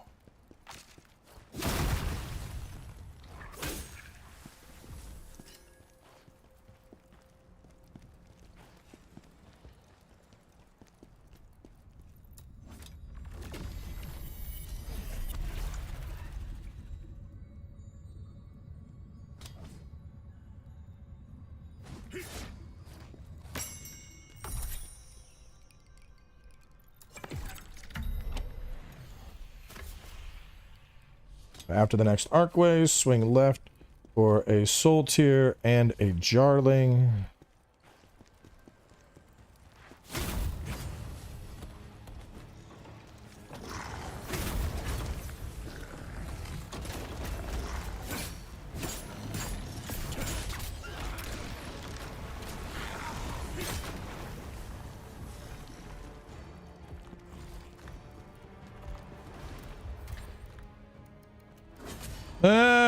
No, I'm gonna die. Where the fuck's the anti-plague at?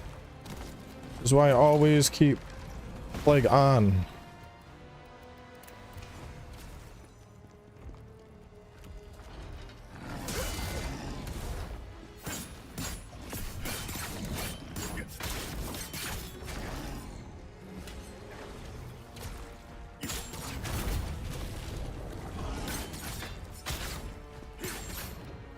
Big fucking damage!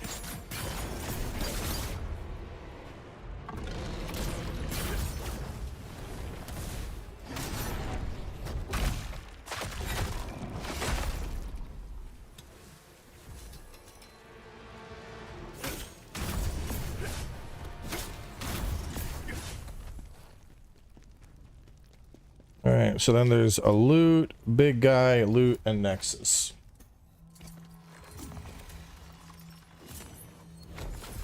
Currently on the path for loot, big guy.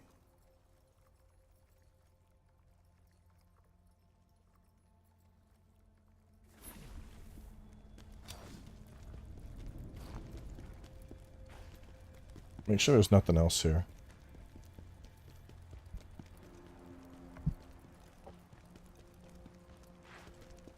Yeah, okay, it's just that. All right.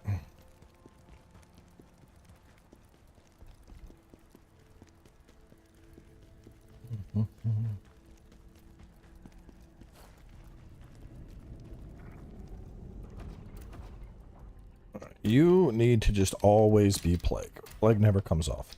You can be a flex slot. Healing. Healing. Healing. Whatever I want to enhance with at a given time. You're good. Maybe I put on some of these bitches.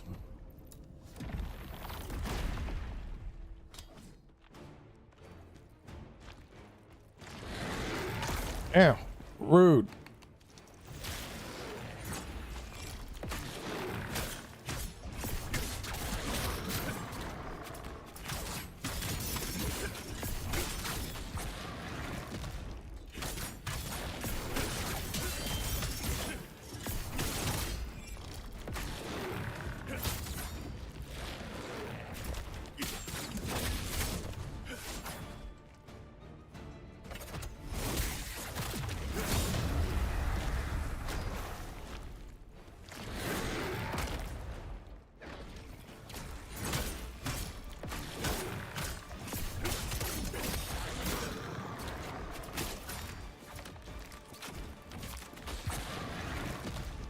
Boom, boom, boom. Big fucking damage. Pumping big damage. Hitting with the damage and the charge in the ass. Hit him with the poke. Gotta get him really fast. Big fucking damage. My spirit does big damage.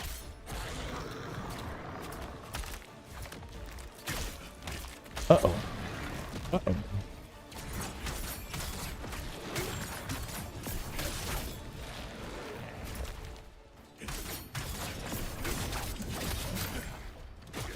No, I didn't have the stamina.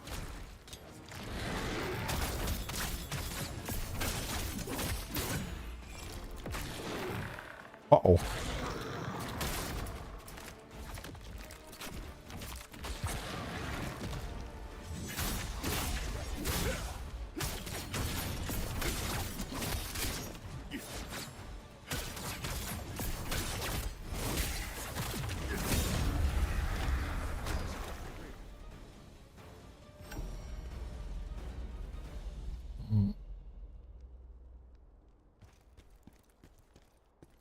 Okay, after those two elites, we go into the side room. Is there nothing here anymore?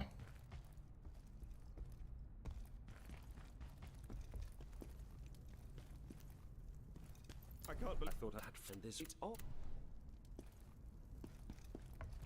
We talked to him, we hit the book.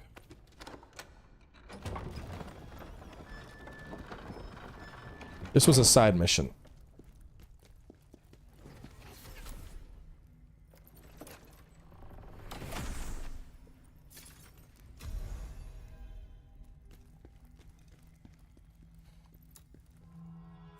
All right, let's see. Boss is 2 back-to-back mutant things. Mutant spiders. Afterwards, talk to bro. Open bookcase, open treasure, and warp out.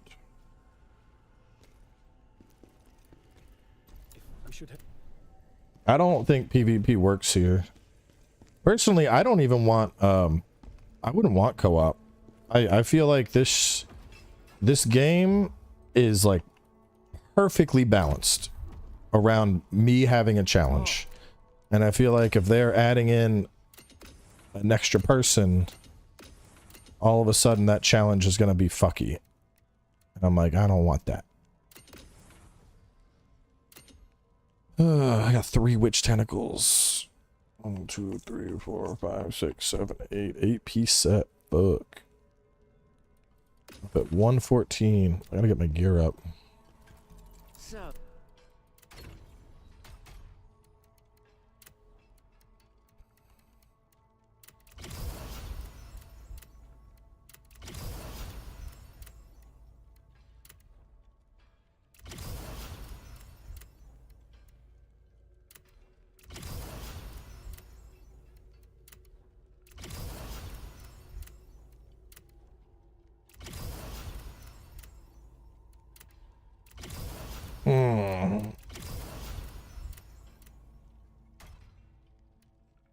Damn, what is it at? It's at 100. I think honestly, maybe I do some side quests and then I just make a fresh set, because this is like trying to upgrade at 20 levels is excessive. Chad, did they ever, is anything back here? Like, what the hell is the point of this? What is the point of this?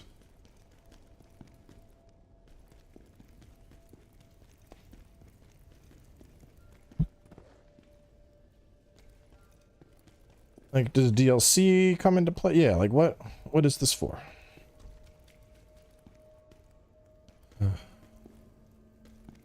Well, yeah, fresh set requires farming Troika, but that's not particularly difficult at this point. Oh shit, we're at 32. I think I'm proficiency, correct? Yes, sir. Hey.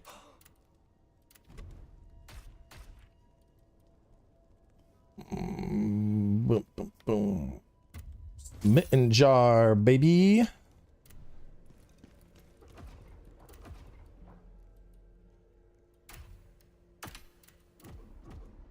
Ooh woo.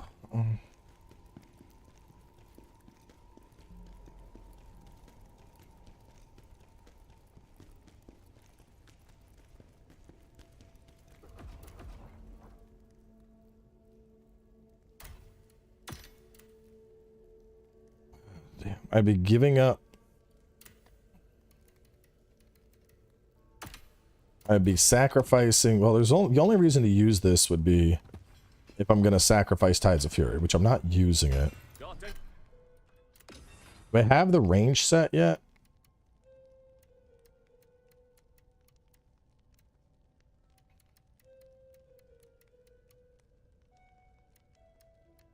I need ones that have rings.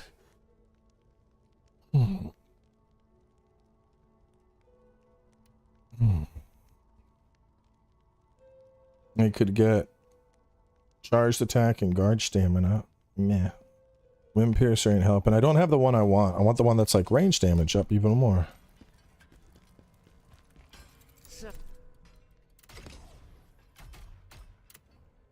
Ooh, that's a fat damage increase.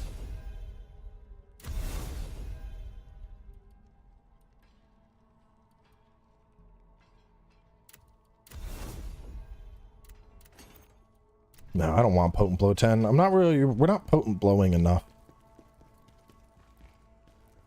I want the one, there's one specifically that boosts your range damage and increases another skill in the meantime. Fine. Now you are strong enough. Tell me, what you require more soul stones to unlock more effects? Yes, yes, yes. Do I make a fresh set? Or let me, hang on. No, let me get through the missions. I shouldn't have even bought the helm yet. I should have waited.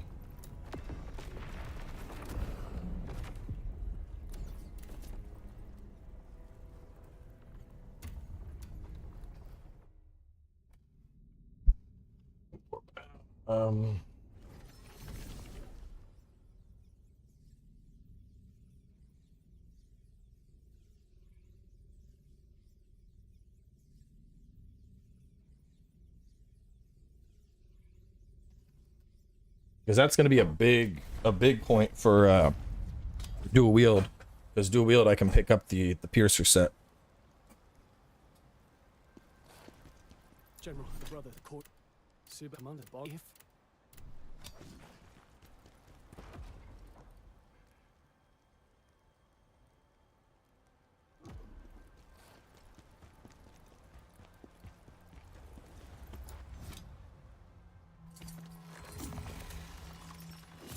Oh yeah, on time. 2:30. Okay, well, we're right around 3 hours. Then I'll get all this recorded, and I might even, we might do a double feature stream tonight.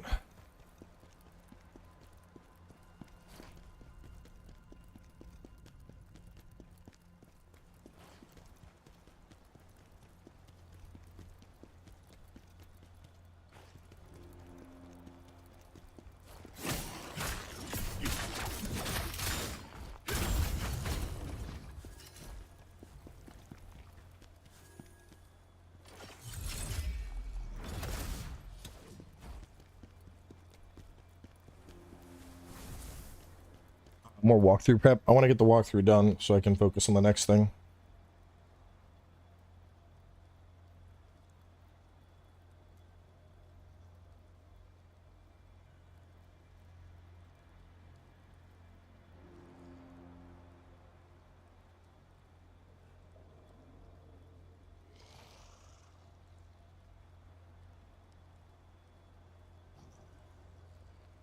Okay. Night Soulstone. It's the next thing? I don't know. We were talking about prepping for Eliza P walkthrough, but I think I'm gonna do a channel poll. Because the big considerations are either I do a series on Onimusha Warlords and Onimusha 2. since the new game is coming out. So I covered those, which I think I got that. Let me see something. I think the code came in for an emotion too.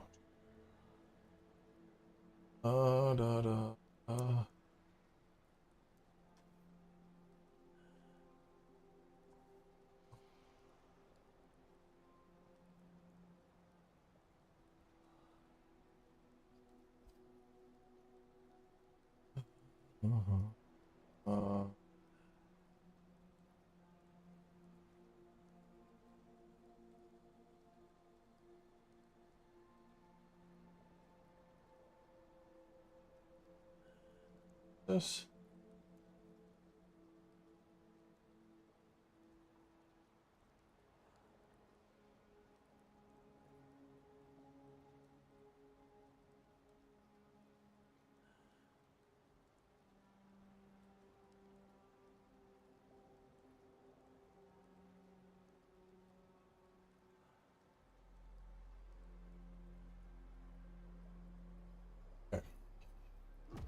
So yeah, either we stream prep and do a Eliza P walkthrough, or we just stream a bunch of shit and do the Onimusha games.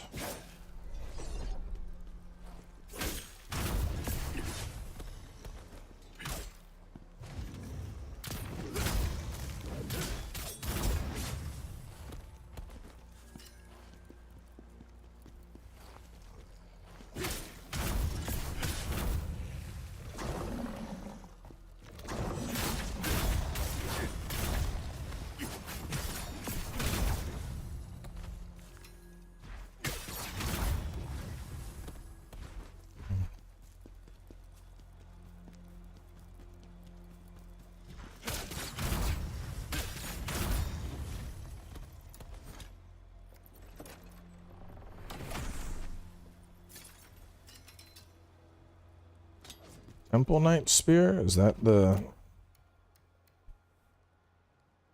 Phantom Heat Wave? Damages up 20% and learn Phantom Absorption.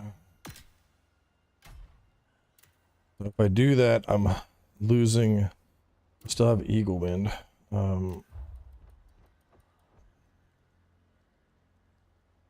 Blocking an attribute attack with Heat Wave, your spear takes on the status effect. Cool. Yeah, that sounds cool. I'm just like, brum, brum. Now I'm fire. Look at me. I am fire now. Let's do that.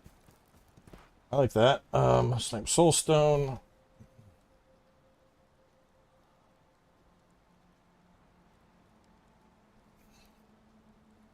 Head inside and kill the two dudes.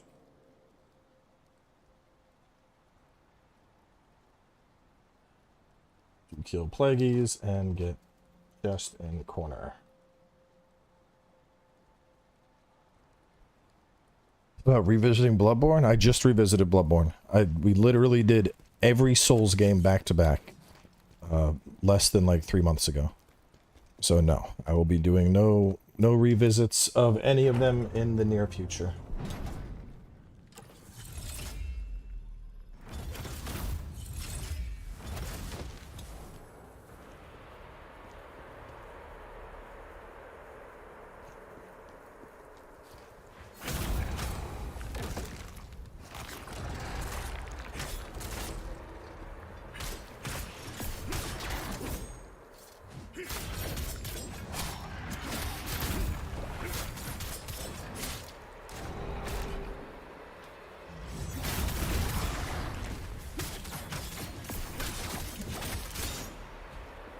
Give me, no, I missed it.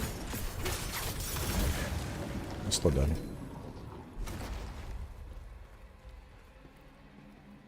Mainly the DLC coming up and me getting tired of people asking for it. So many people are asking for this. I'm just gonna fucking do it. So shut up. I know that sounds like the worst reason, but.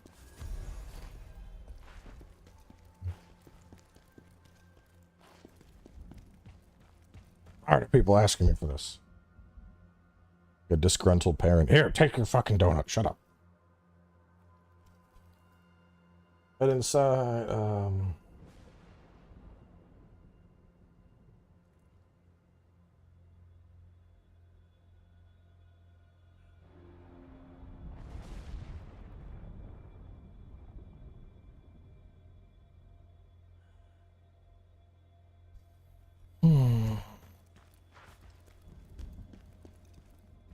I would not consider Demon Souls that linear. And like, yeah, you're going through zones, but there's still a lot of like side paths and connections, and I don't know. Why are you doing this? Then get soul tier at altar, soulstone behind the altar, and last words on the right. What am I wearing? It's my Ubu helmet. I mean, a good example of Demon Souls is like, think 4-1. If you know what you're doing, you can go into 4-1 and skip like half the level and then go through the level behind, making it significantly easier. That's something you would never figure out without a walkthrough.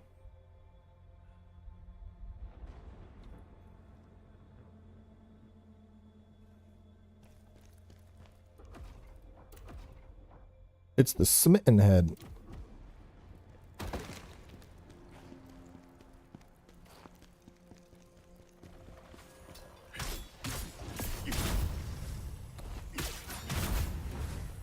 I do miss having tides, but to be fair, I wasn't really using tides, so not like it's that big of a deal.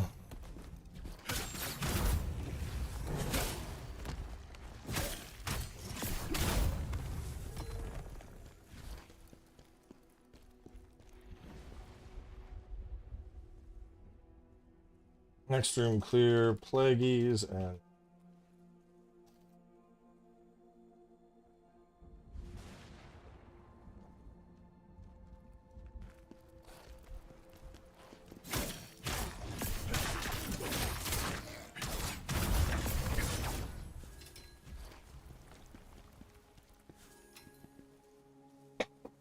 and outside for a baddie and augment of wisdom around right corner.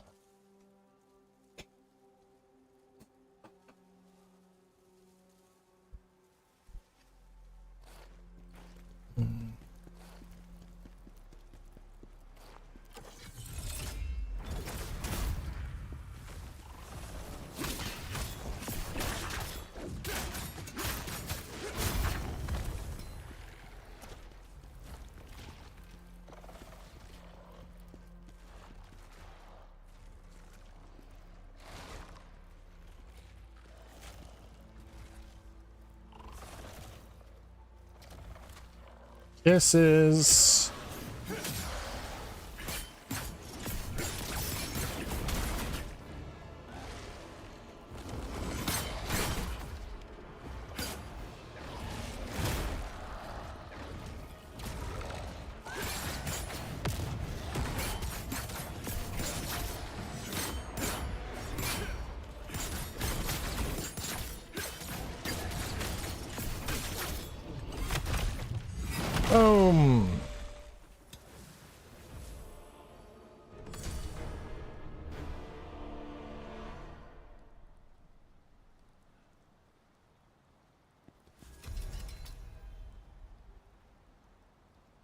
Kill 2 more than the elite beast for a Radiant Guardians scroll.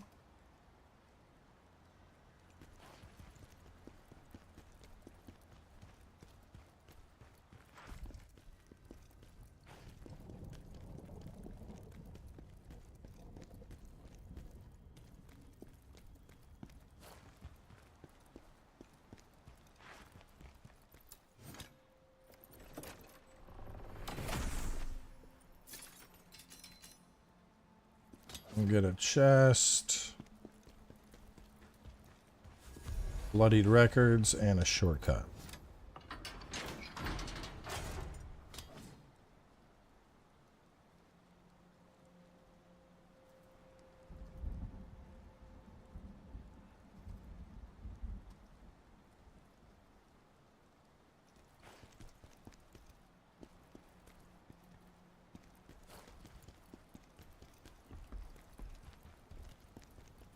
And then the Jarling is very close.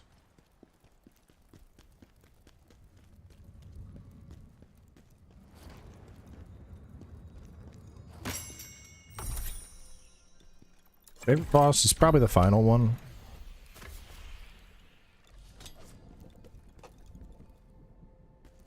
right, so top.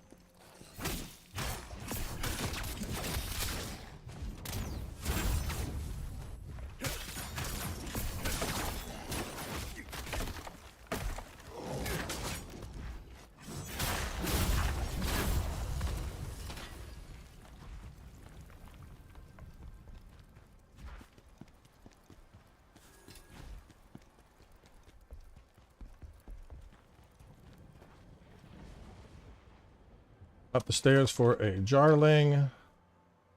Then kill the dudes. Go left for a soul tear.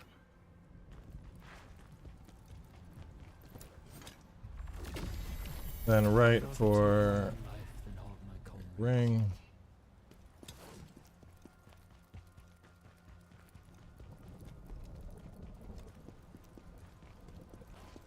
Then right for a ring.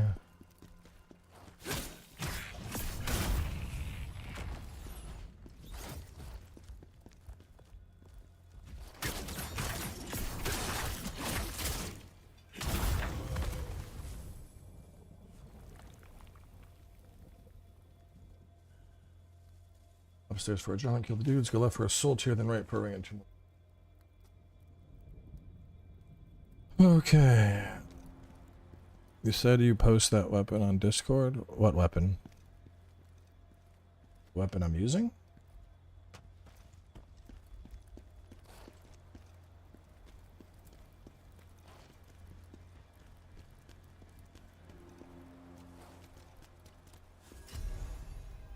Alright.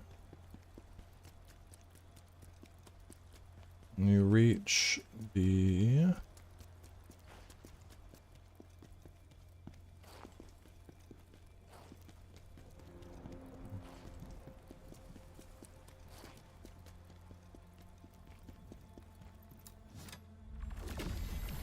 Vermin! Sibin and Commander Scalpel have returned.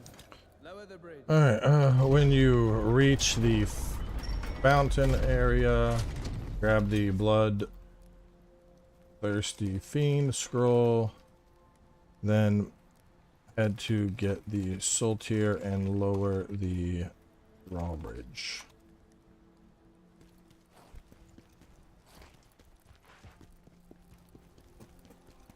Okay.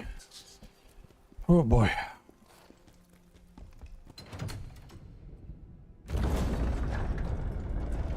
Elevator for boss.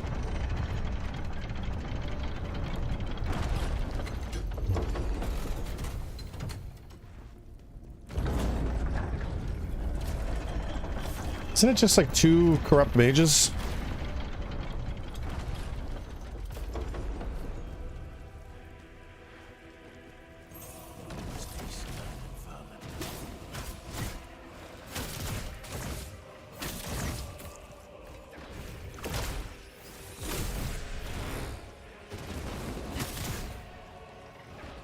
Okay, you're pissing me off, bro.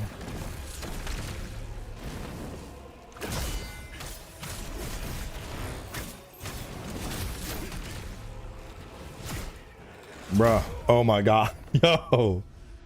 This, alright, these guys are getting sniped.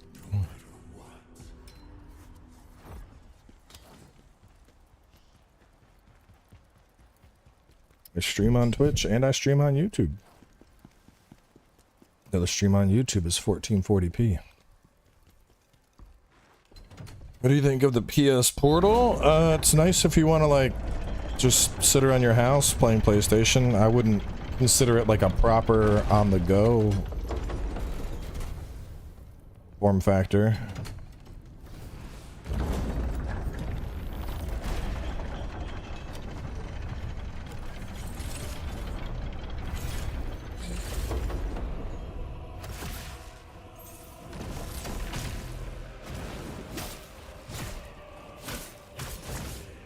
Bro, these guys are pissing me off, dude. Oh, god damn it. I got grabbed.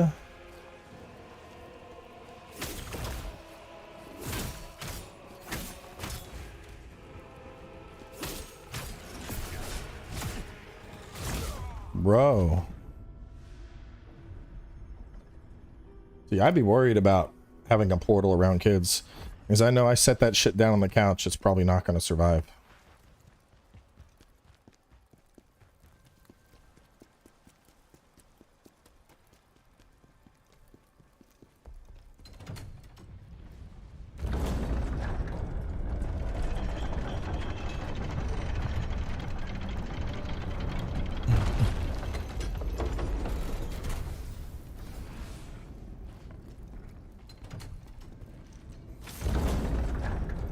Dude, I'm struggling.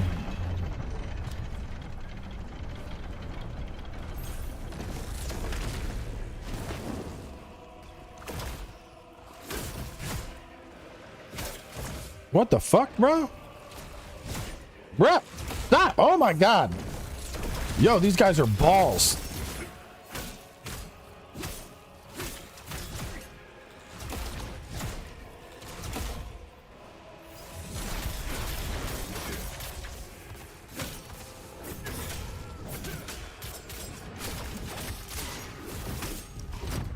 Bitch, you're dead.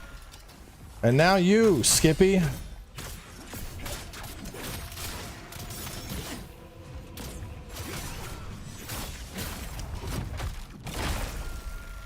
May you find peace together in death. Pissing me off, dude. Fuck those things.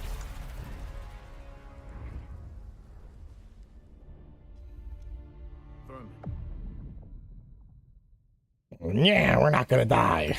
Fucking die. Ugh. I think that gave me more trouble than the fucking boss. Ridiculous.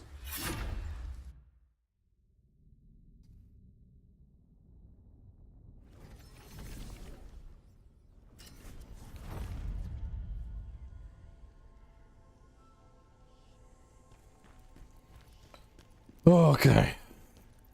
I should have. Waiting behind those two smaller courtyards and charging a spiral thrust. What do you recommend for dual wield? I'm using Conrad. Let me see.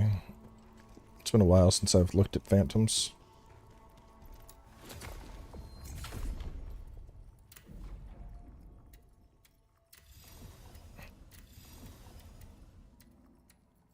Conrad is good. But personally, I don't think I would use Conrad until he's fully awakened. Early on, I honestly, Wulfric and Keshta are like my two go-tos. For my Javelin build, this, or for Spear Atlante, I think makes sense. Because that's going to help your Eagle thing. Yeah, Max is also good. The problem with Max and Conrad is you need to be on your A game, since you lose stacks anytime you take damage. But they have a lot of potential. I think Wulfric is probably one of the most beginner-friendly ones, because it's just straight up 15% damage if you're in front. If you're hitting them from behind, you're already getting a damage bonus. So Wulfric like doesn't have any downside. You're getting Spirit on counters, you're getting Spirit on brutal attacks. You're getting damage. Very straightforward, very beneficial. And then Keshta is another one where it's just like, you want stamina? We got you covered. So, if you're, I think early on, Keshta is the clear winner, just because until your stam's at like 30, you're going to be struggling. From there, I think Wulfric is a really solid choice. And if you're on top of your A game for either dodging or blocking, these two are very good. This I would use with the Spear Javelin build. This one, I would never use this. Same with this one. This is for a phantom form only build. And then this is lull. Like, why the fuck do I care if my Spirit of Advocacy is stronger? Yeah, endgame I wouldn't stand around Keshta, because you usually you have, I mean, at 60 stamina, it's a non-issue at that point.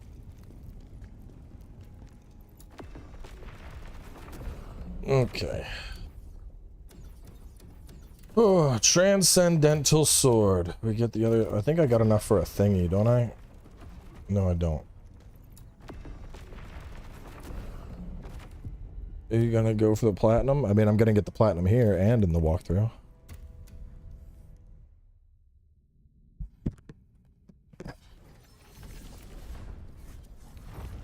Yeah, the thing is, so on my main save, since I'm like done playing with that, I after I beat the game with it and I started these, I've been using it to like go back and test. So I use Cheat Engine to max out all of the like just to show it real fast, just to show y'all why your spirit of advocacy does not fucking matter ever, right? So on to the level 200 and check this out. Now, I don't even want to think how long it would take to farm this shit up, but I ended up just 999ing and then getting it. So this is a max spirit of advocacy, 50% damage, 2,000 stamina, 8,000 health. You're probably thinking like, whoa, bro is going to be really fucking good, I bet. No, he's not good. He's still cheeks, sadly. Where's my shit at?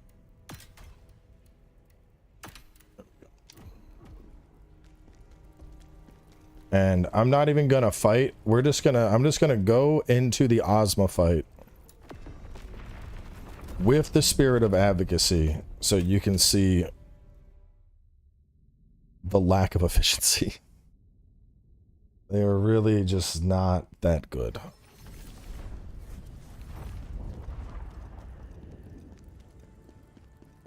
To walk through and try new game plus only phantom form gauge and skills. Only phantom form gauge? What do you mean? Is that like a permanent phantom form or something in New Game Plus?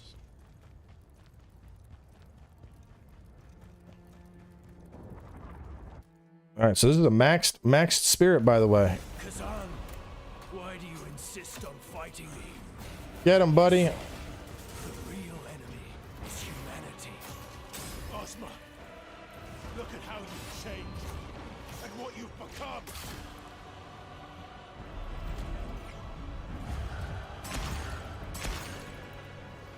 Look, he's just face tanking shit.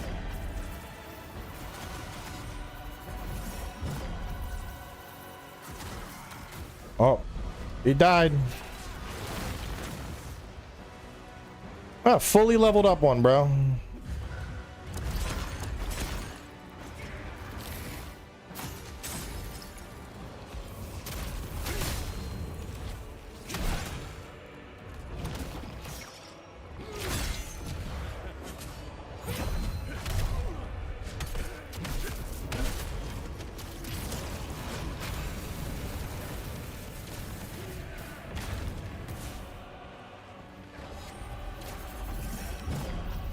We're just gonna die. I don't really feel like dealing with this. Accept chaos. Like, bro was fully leveled up and he just died. He just died. Just fucking fell over to like one chaos burst. So yeah, your spirit of advocacy is like early on. I think they have some value in just like a brief distraction so you can get in damage. But I would not consider them effective in any capacity. I mean, it's not just Ozma and Reese. Most bosses, they just die like that. Like, let's go to Scalpel. Go to Scalpel. It'll get its ass beat by Scalpel too.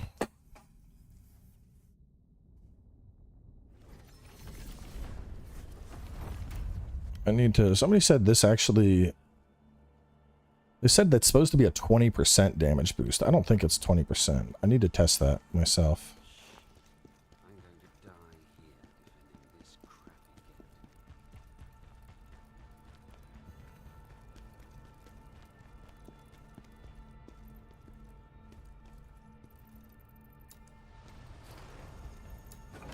All right, spirit of advocacy. Show us how good you are. Let's see. No, fight the spirit, not me.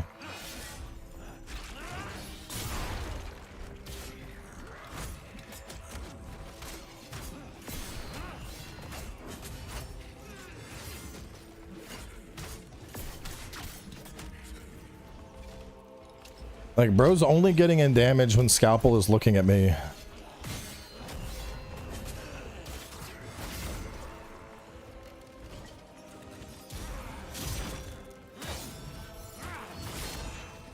Scalpel, fight the summon. Fight the summon.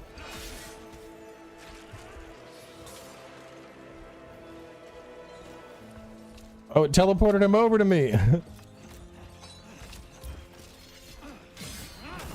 So does your spirit adopt your level? Because that would be like a level 200 spirit, because this is a level 200 character.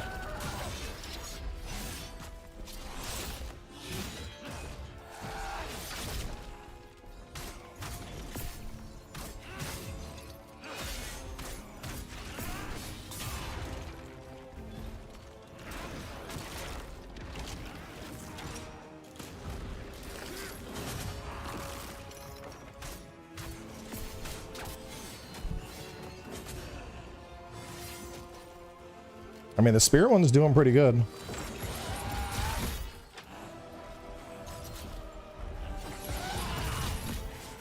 Would you stop, Scalpel? Fight the spirit. Oh, wait, he did.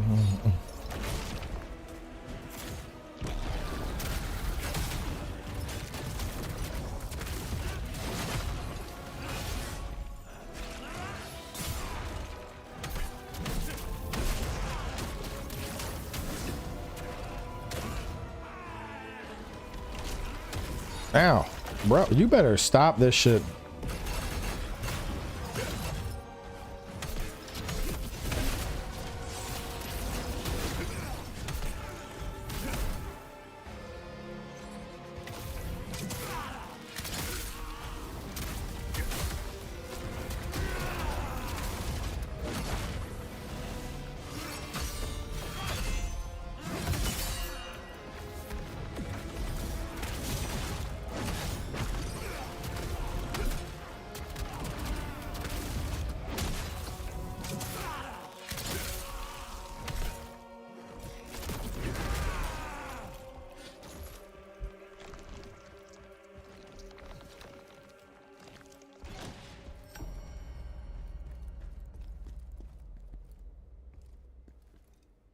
My favorite fight's probably final boss.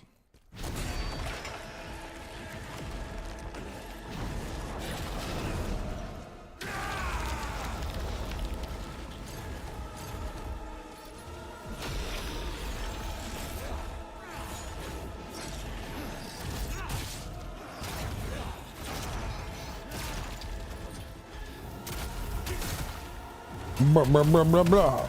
Oh no, I don't have any. I don't have any spirit.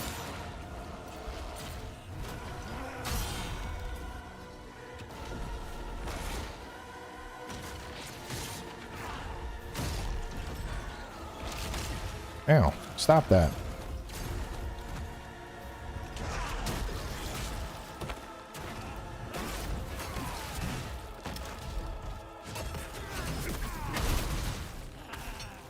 Stop that.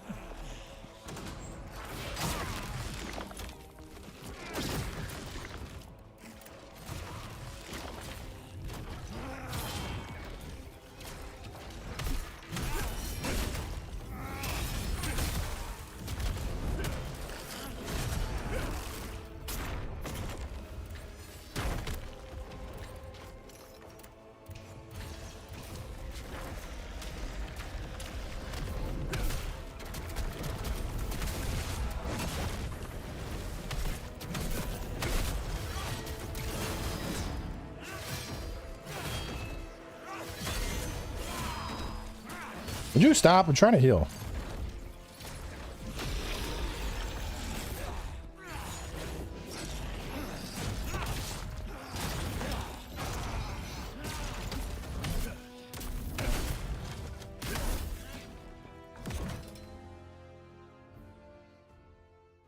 Anyway, the summons just aren't really worth it.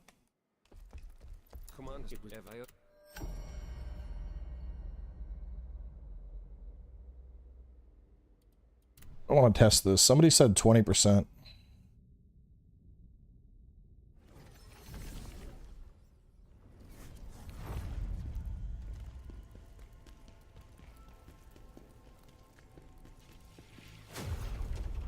I wouldn't start putting points into willpower until after you have 30 health and 30 stamina. So, after Savage Momentum. Okay, so this. Let me write down these numbers.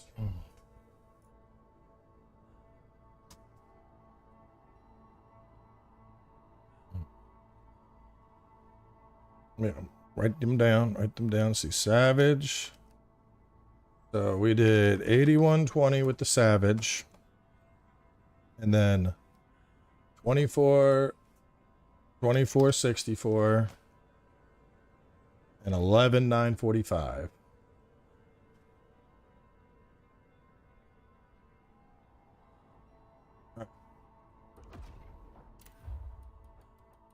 And if I was to, where would I pull a point out of?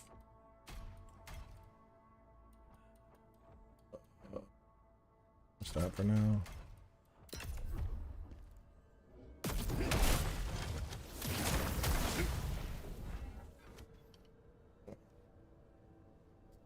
Let's see.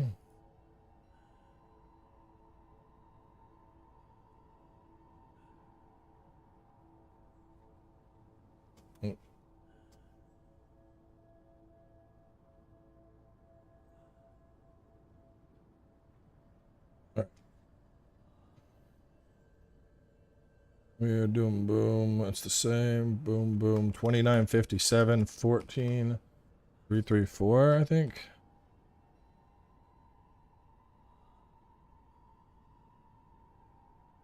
$29.57, 14, 334.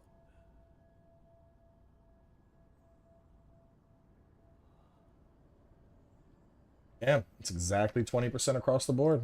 Okay. All right, yeah, 20%. That's worth. Let me go pin a comment.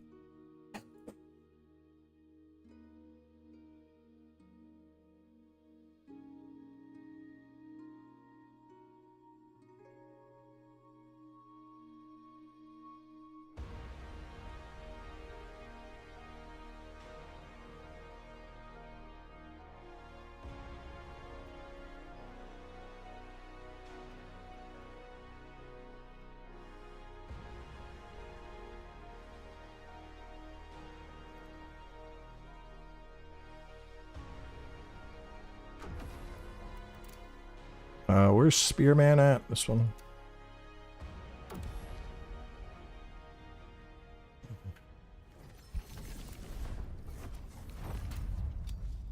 Savage Momentum also provides 20% damage boost.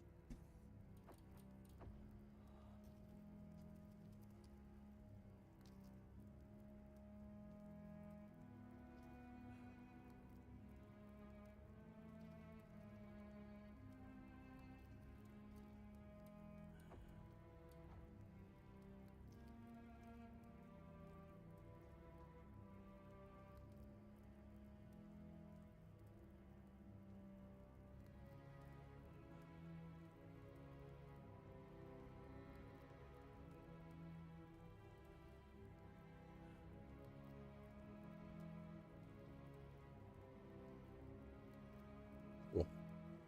All right. At 60 strength. No. Look. You get. Let me go to stats. You take endurance and vitality both to 30 together. So early on, you're going to go like 14 endurance, 14 vitality, 15 endurance, 15 vitality. You're going to get them both up to 30. After those are 30, go to your damage stat, whatever it is, strength, willpower, proficiency, get that to 30. Then you're going to get endurance and vitality up to 60. After those are 60, then you can consider going more into a damage stat. That's my recommendation.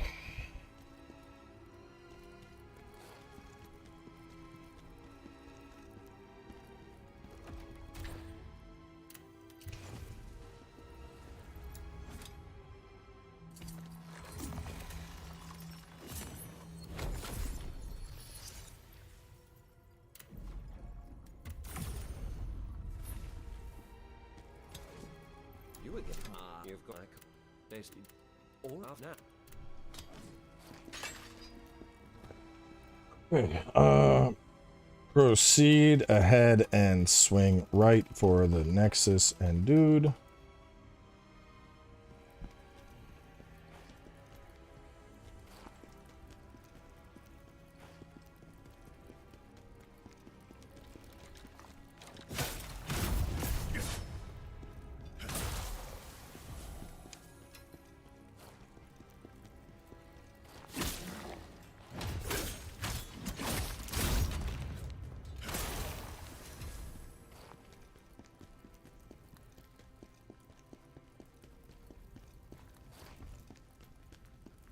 I don't remember if we do we do down first? I think we go down first, right?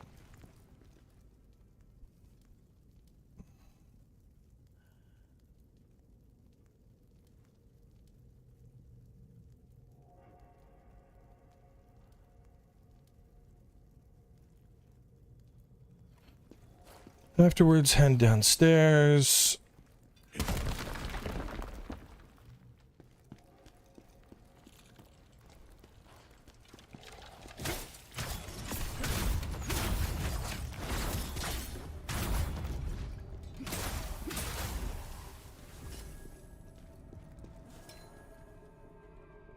Go right to break a wall for Soulstone 1 and 3 undead.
Since that mage arrived, we've got to seal off the castle.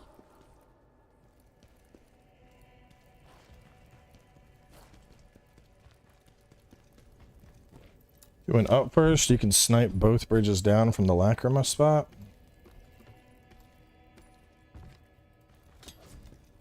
So you think go up first?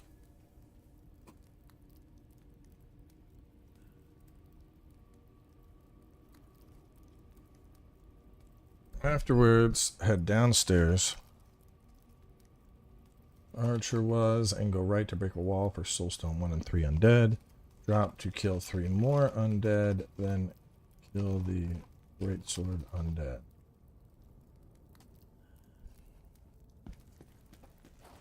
This is the drowned mage or drowned witch. Drowned witch. Alright, so you can, alright. Proceed ahead and swing right for the next two. Kill the archer and get the loot around the corner. Then kill the other guy that shows up and take his path.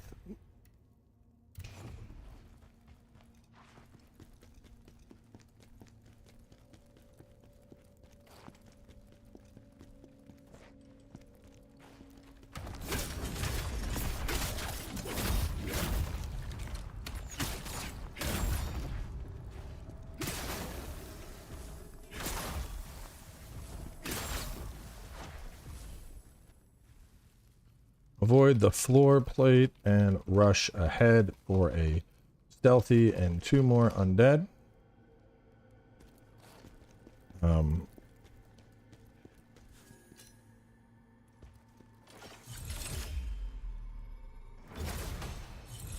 we can't do it right now, can we?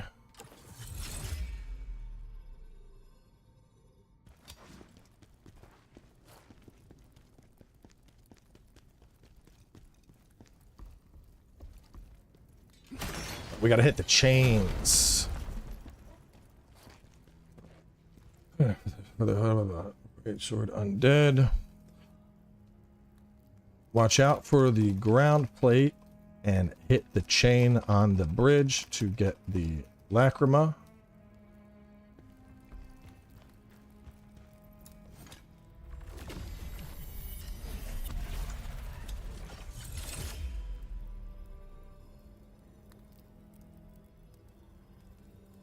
So where are we aiming exactly?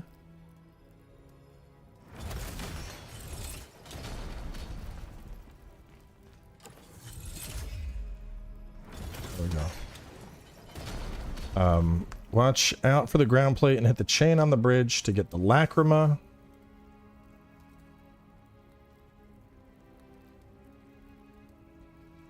And then snipe down the 2 bridges below.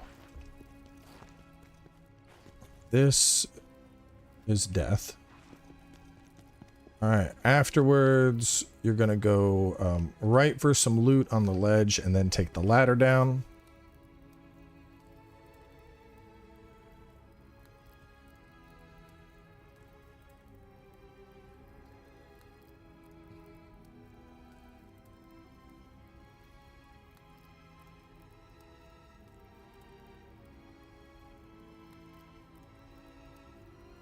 Afterwards, loot on the right, then ladder on your left.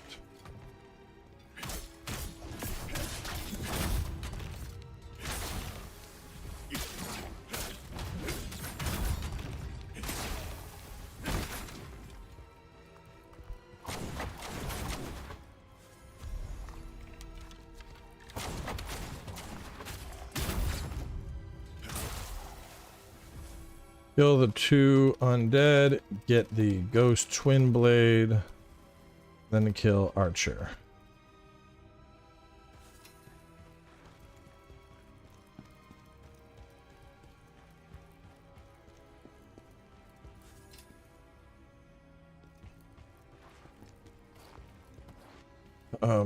Round corner for augment of wisdom, and then head back towards Nexus.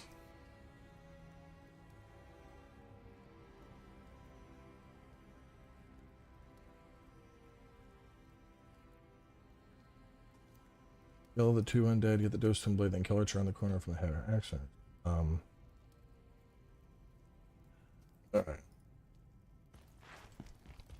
I think we can just do Undead Hunter's Lantern. This is better than Lords of the Fallen, there's no question. This is the most fun I've had with a Souls-like in a very long time. Combat in this is amazing. The challenge is perfect. Bosses are good. Weapons are well developed. Alright, head downstairs back where the original Archer was. And go right to break a wall for Soulstone 1 and 3 undead. Drop to kill 3 more undead and kill the greatsword undead. Afterwards, cross the bridge for the Nexus.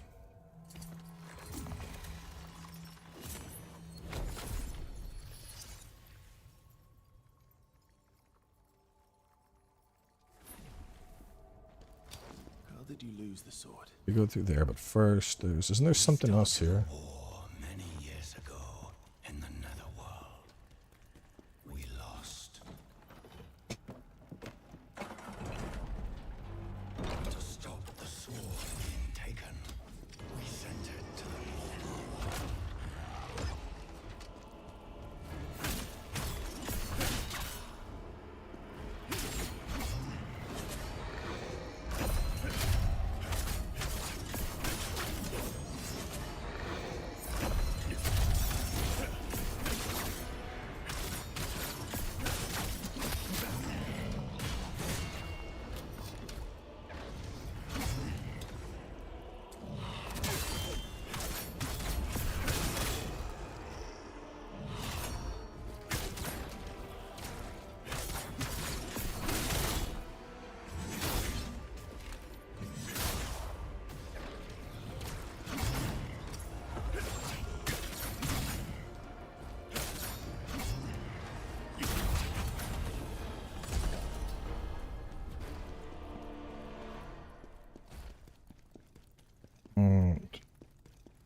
Kill the Spectre, then get the chest up top.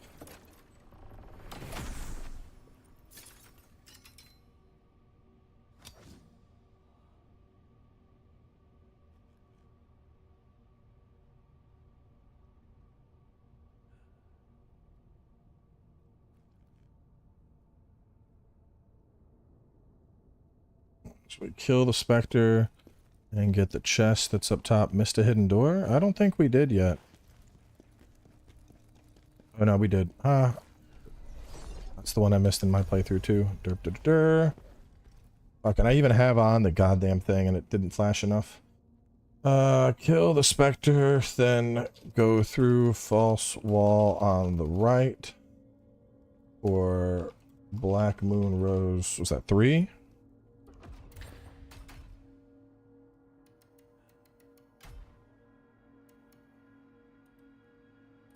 For Black Moon Rose 3, and then get the chest up top.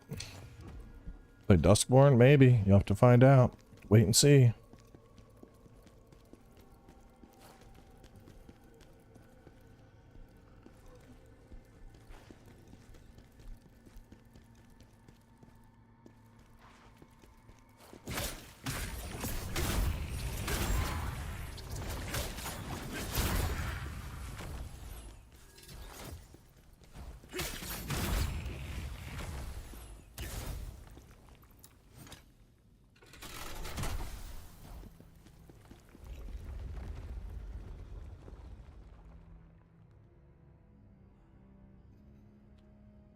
Continue around and kill the satyrs, then get the Soul Tear.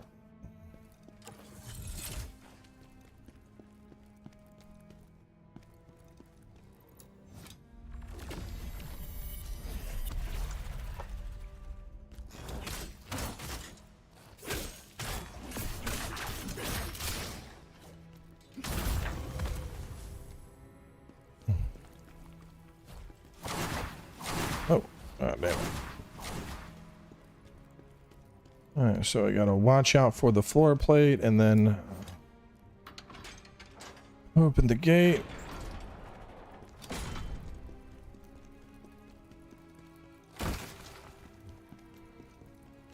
The sword is near. We can almost feel it in our hands.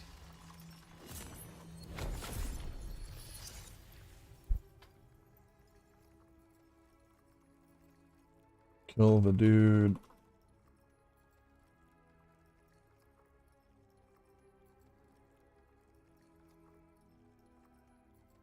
Okay.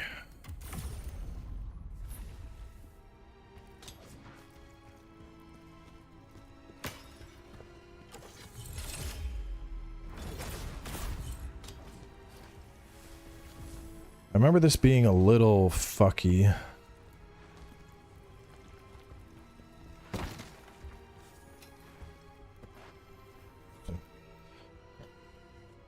On the top path, grab a earth enhancer and snipe the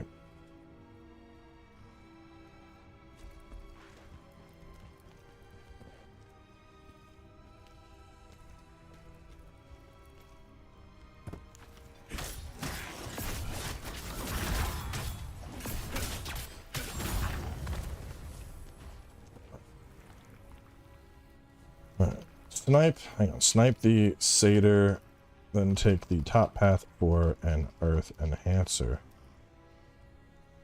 Drop down to kill 2. We drop down to kill 2.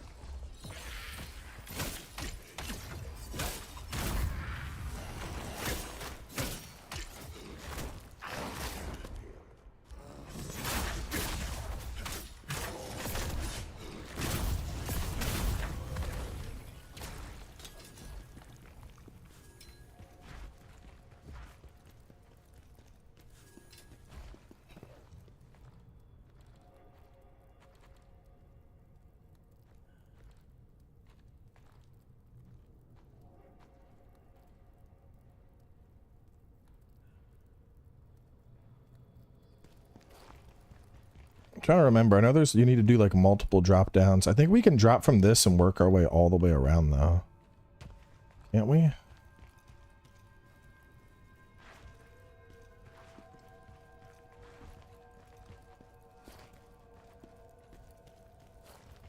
No, this is where we want to go afterwards.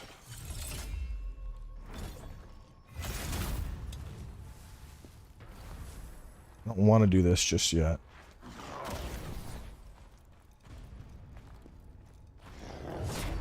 Let's just die. I killed 2 more dudes.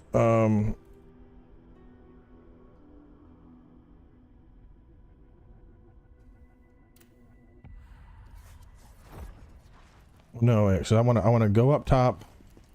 I want to go up top, grab the item.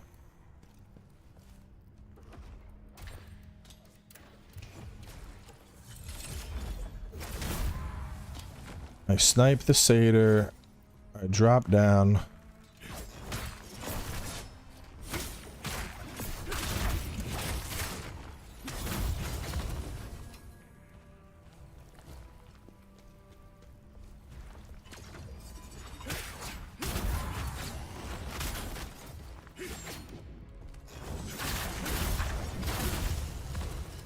And then I kill them.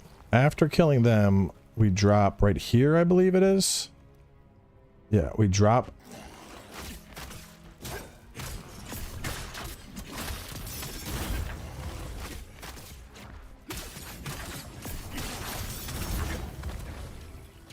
We drop where the crossbars are for a soul tier.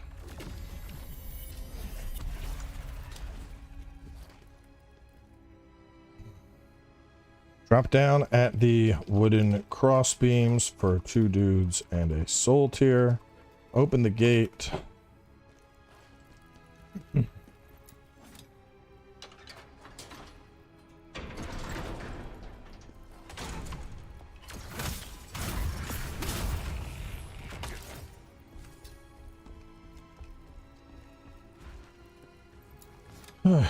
Open the gate and kill 2 and grab ring, then ladder up and drop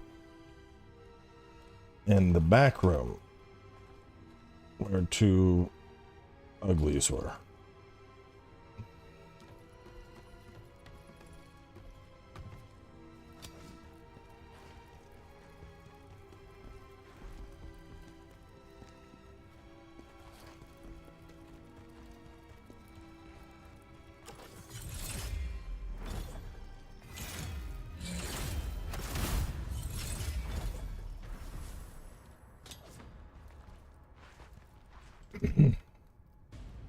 Back up and then ladder up. Snipe the frost archer, then drop down where the 2 enemies were by the grates.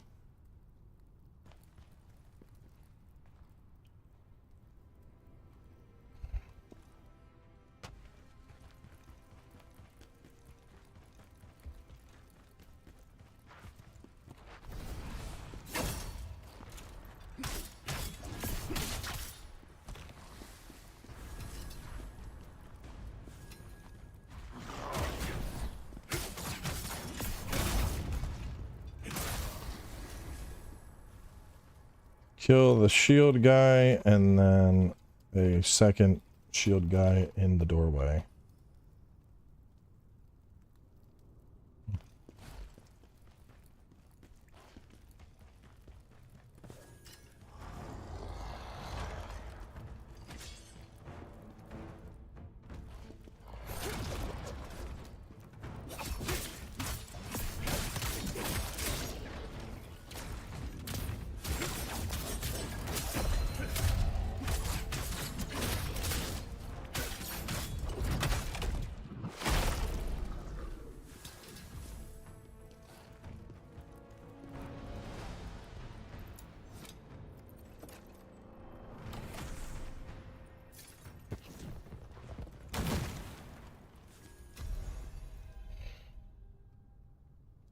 Gotta kill the rapier undead, then get crushed dream scroll out of the trap chest.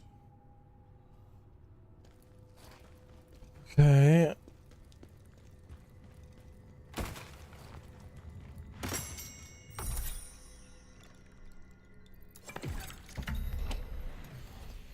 First, jump chest.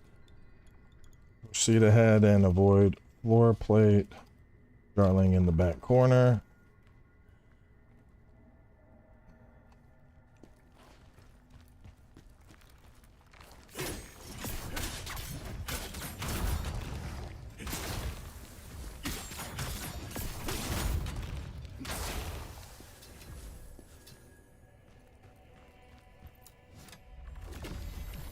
What's going on? Raoul's skin's turned purple, and he killed his servant. Ahead, kill 2 more undead, then up the ladder.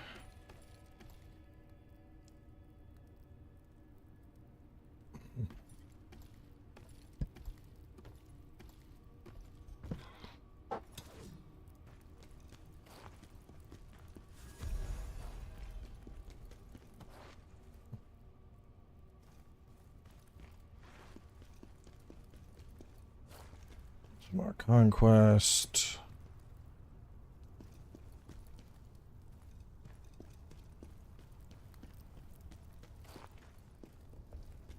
That's where we came from. Oh.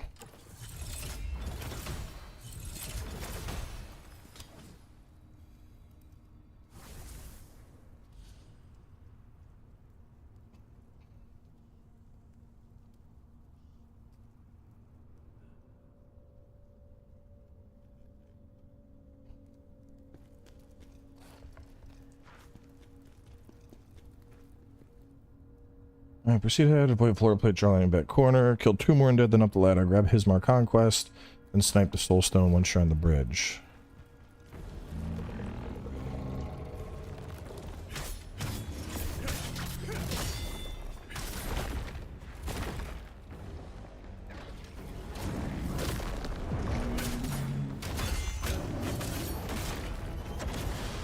Oh boy. Oh boy.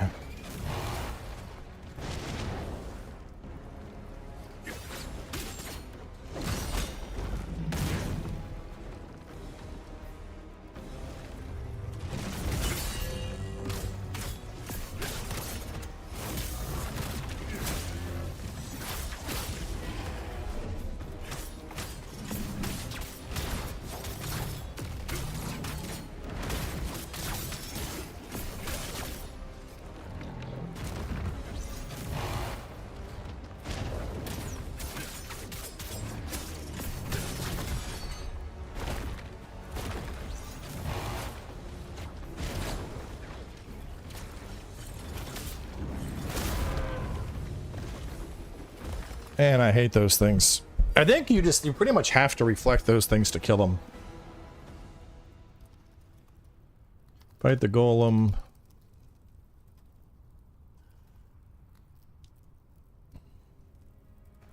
Yeah, golems are very difficult.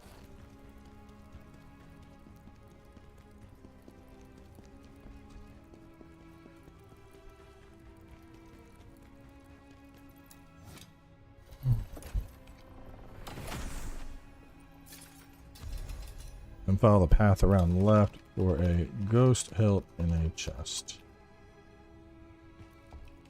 Can you just do all your damage when they're exhausted? Can you just javelin the chest?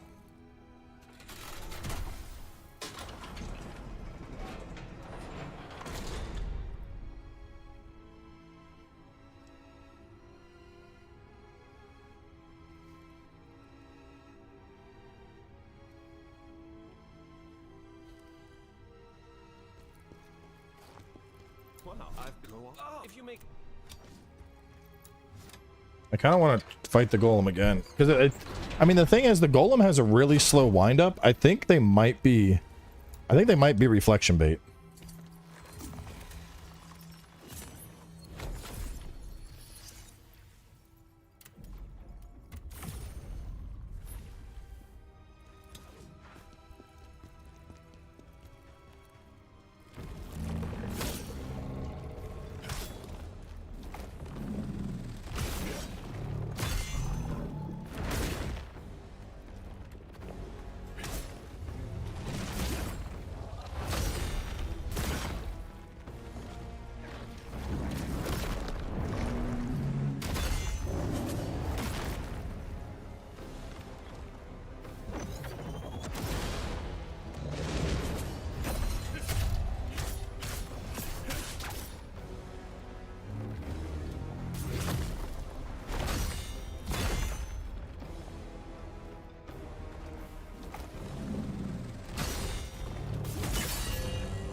What's the codex entry for those fuckers? Oh, Spiritors. Alright, hold up. I want that. Fight the golem.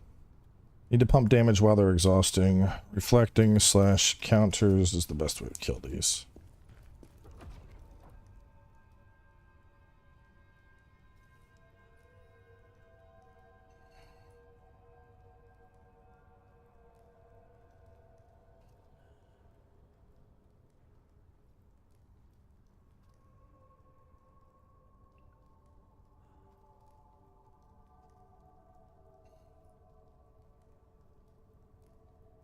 Yeah, I might as well get the Nexus entry right now. I just gotta kill it without healing. So it's basically like a brutal attack or a reflect and then it's done. Gonna make a walkthrough on Black Myth or Near? No, neither. Neither of them would need a walkthrough.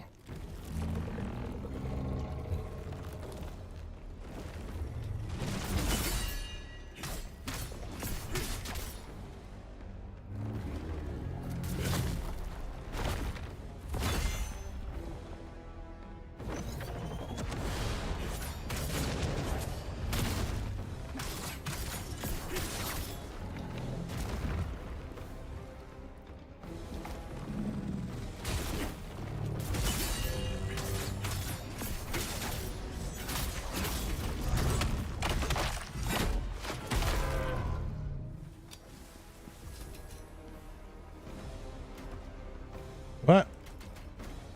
Oh, there we go. It didn't pop up. I was like, what the fuck?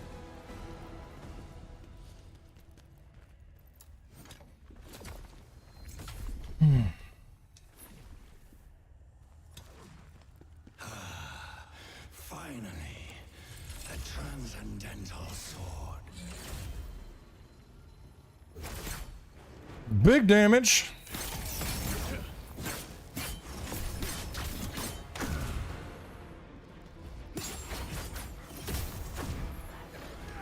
Oh boy, you hurt.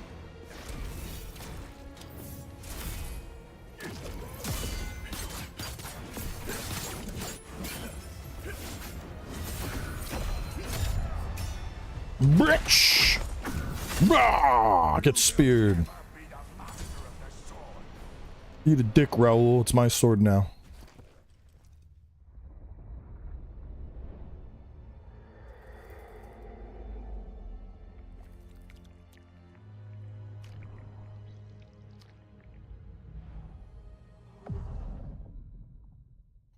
The sword will call forth your past, your regrets. You must overcome it. Khazan, will you kill me again? Elamane, no.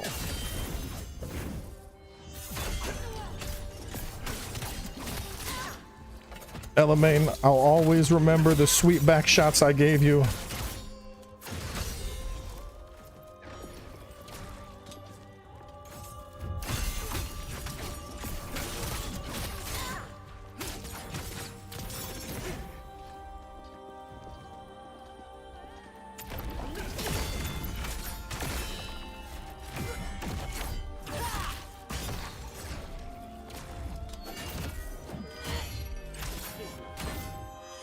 No! This sword will not be yours. Afterwards, follow the path around for a ghost up the chest. Talk to your Nexus and mini boss. Maybe use Chaos Resist Thrice, mess this shit up. Then it's Elamane 2.0. Oh, it's a good pop. Let's see.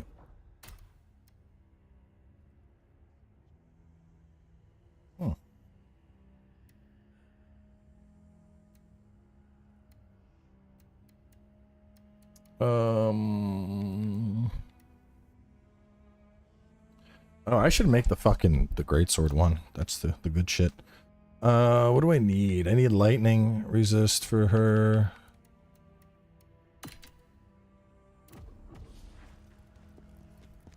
And then maybe poison. I know, I can finally craft crushed dreams. I was testing it earlier on the main save. I'm not sure if it's worthwhile, but I want to give it a proper college try, so we'll use that in the next stream.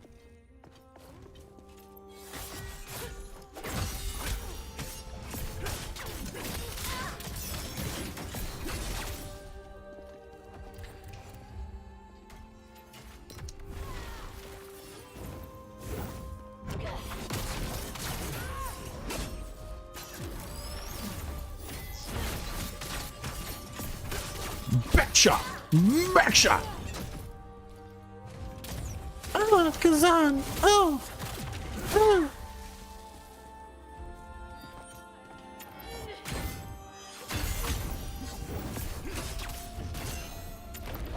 Ooh.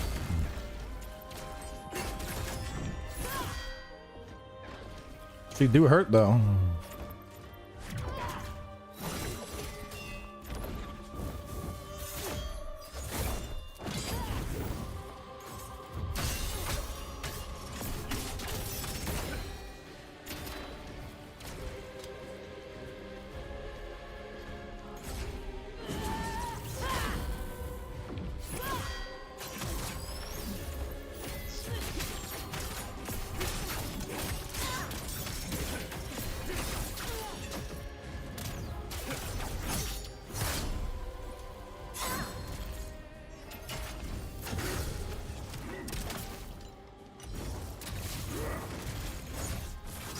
Phantom mode. I never use it. What do we got? What do we got? What's Phantom mode got?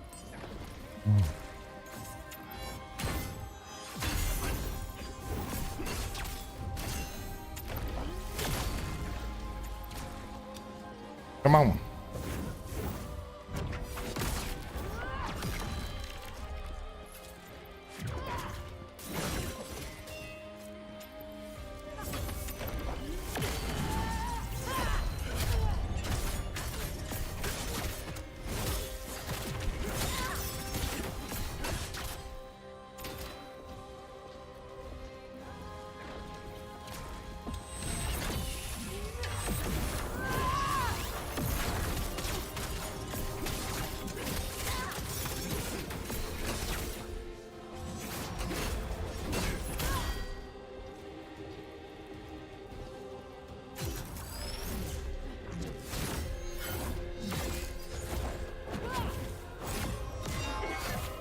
No, no, no.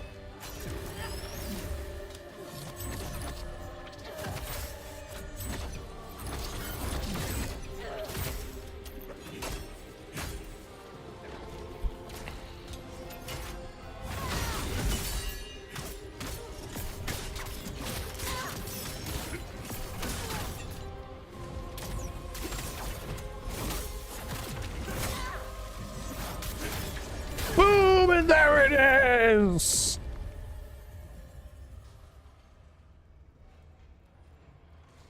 Full set bonus for panties.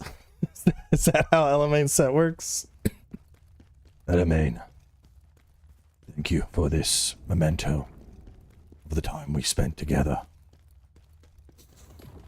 I'll forever hold it close. Keep it on my person for moments where I'm unsure of how to move forward. The sword still on.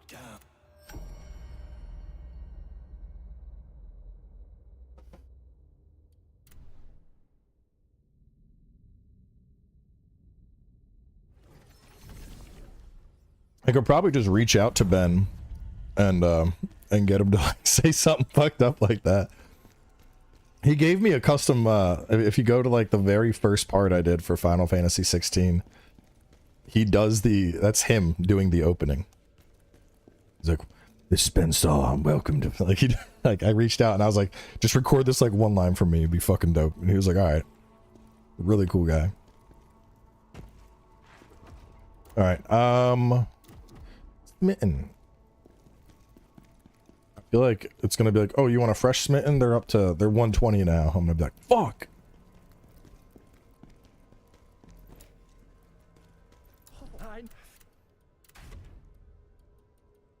Oh. Oh no, they're 117. It's not that bad.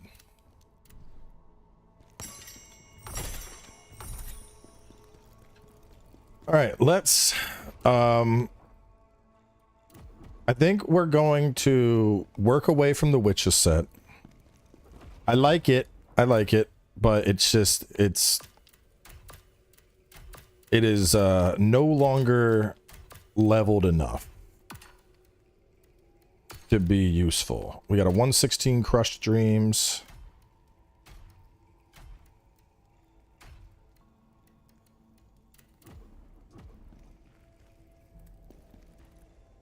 We're gonna make a crushed dream set. The next stream I'll use that. And then I'll probably go this charge attack and brink guard. Those are always really solid. Radiant Guardian.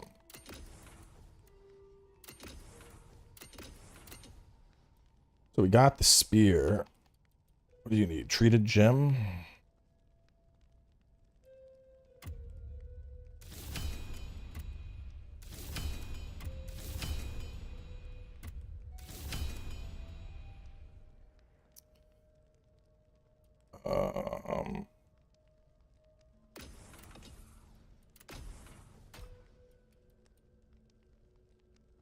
Wait, I don't have enough battered gems. Hold up.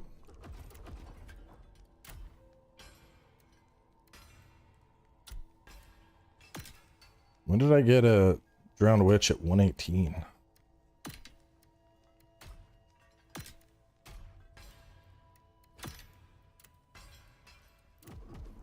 Let me try and level some stuff up. Yeah, I know. I'll get there. Get there. Thanks. Let me just... I'm only gonna get one per.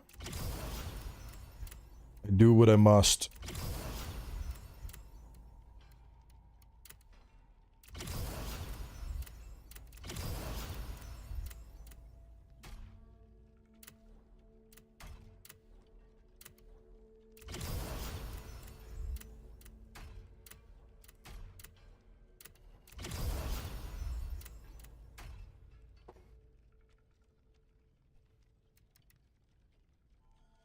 Maybe I keep on Necklace of Strikes. Because I need something where I'm getting like a decent bonus. So just rear damage 20%.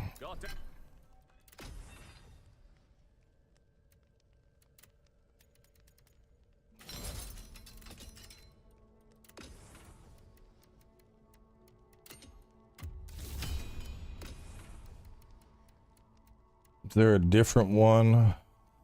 Brink dodge, stamina damage, potent blow.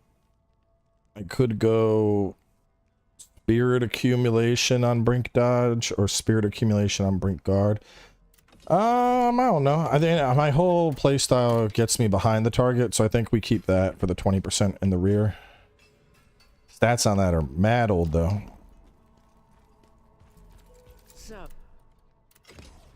Augment it up. Let's see. Wait, 116? What can you craft one at? 117? Oh,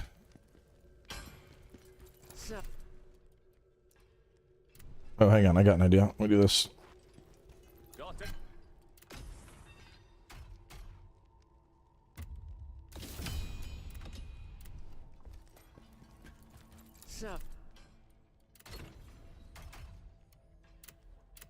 Ta-da!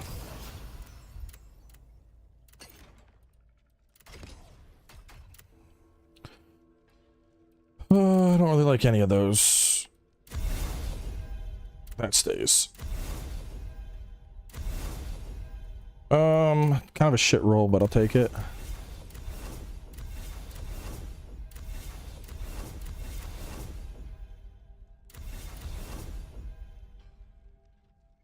Okay.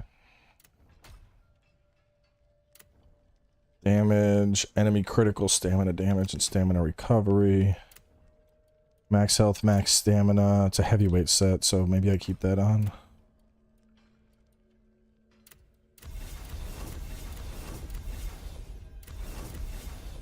I like that a lot.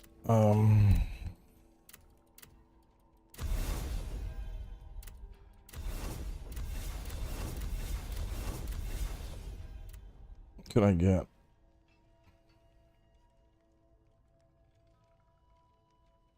Probably stamina recovery.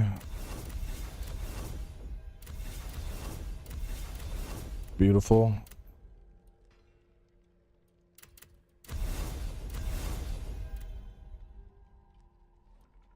Shit.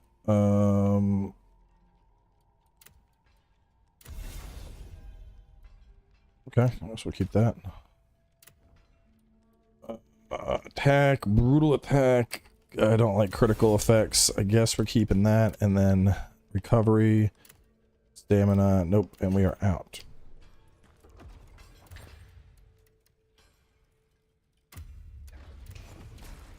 So.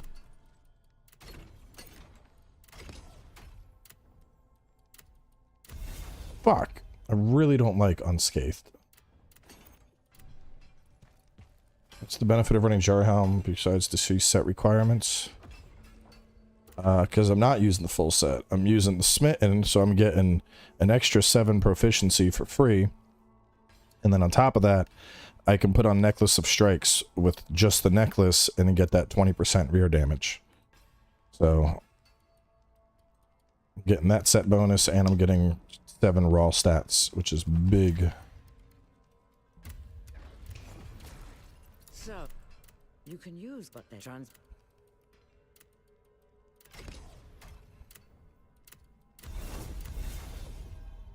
I guess frontal damage is fine. So, confront, lightning damage, enemy electrocution damage up. Brink guard gives me lightning. When I guard, I gain counter strike and I learn furious drive.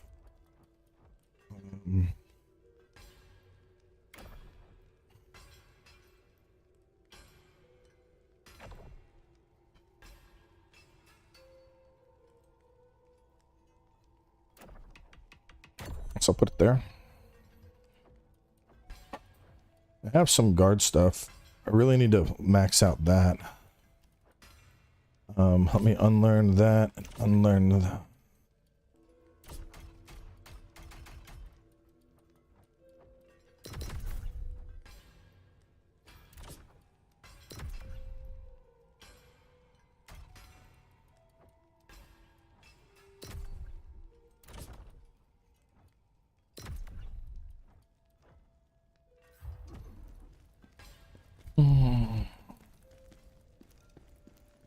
Shouldn't about not doing a walkthrough.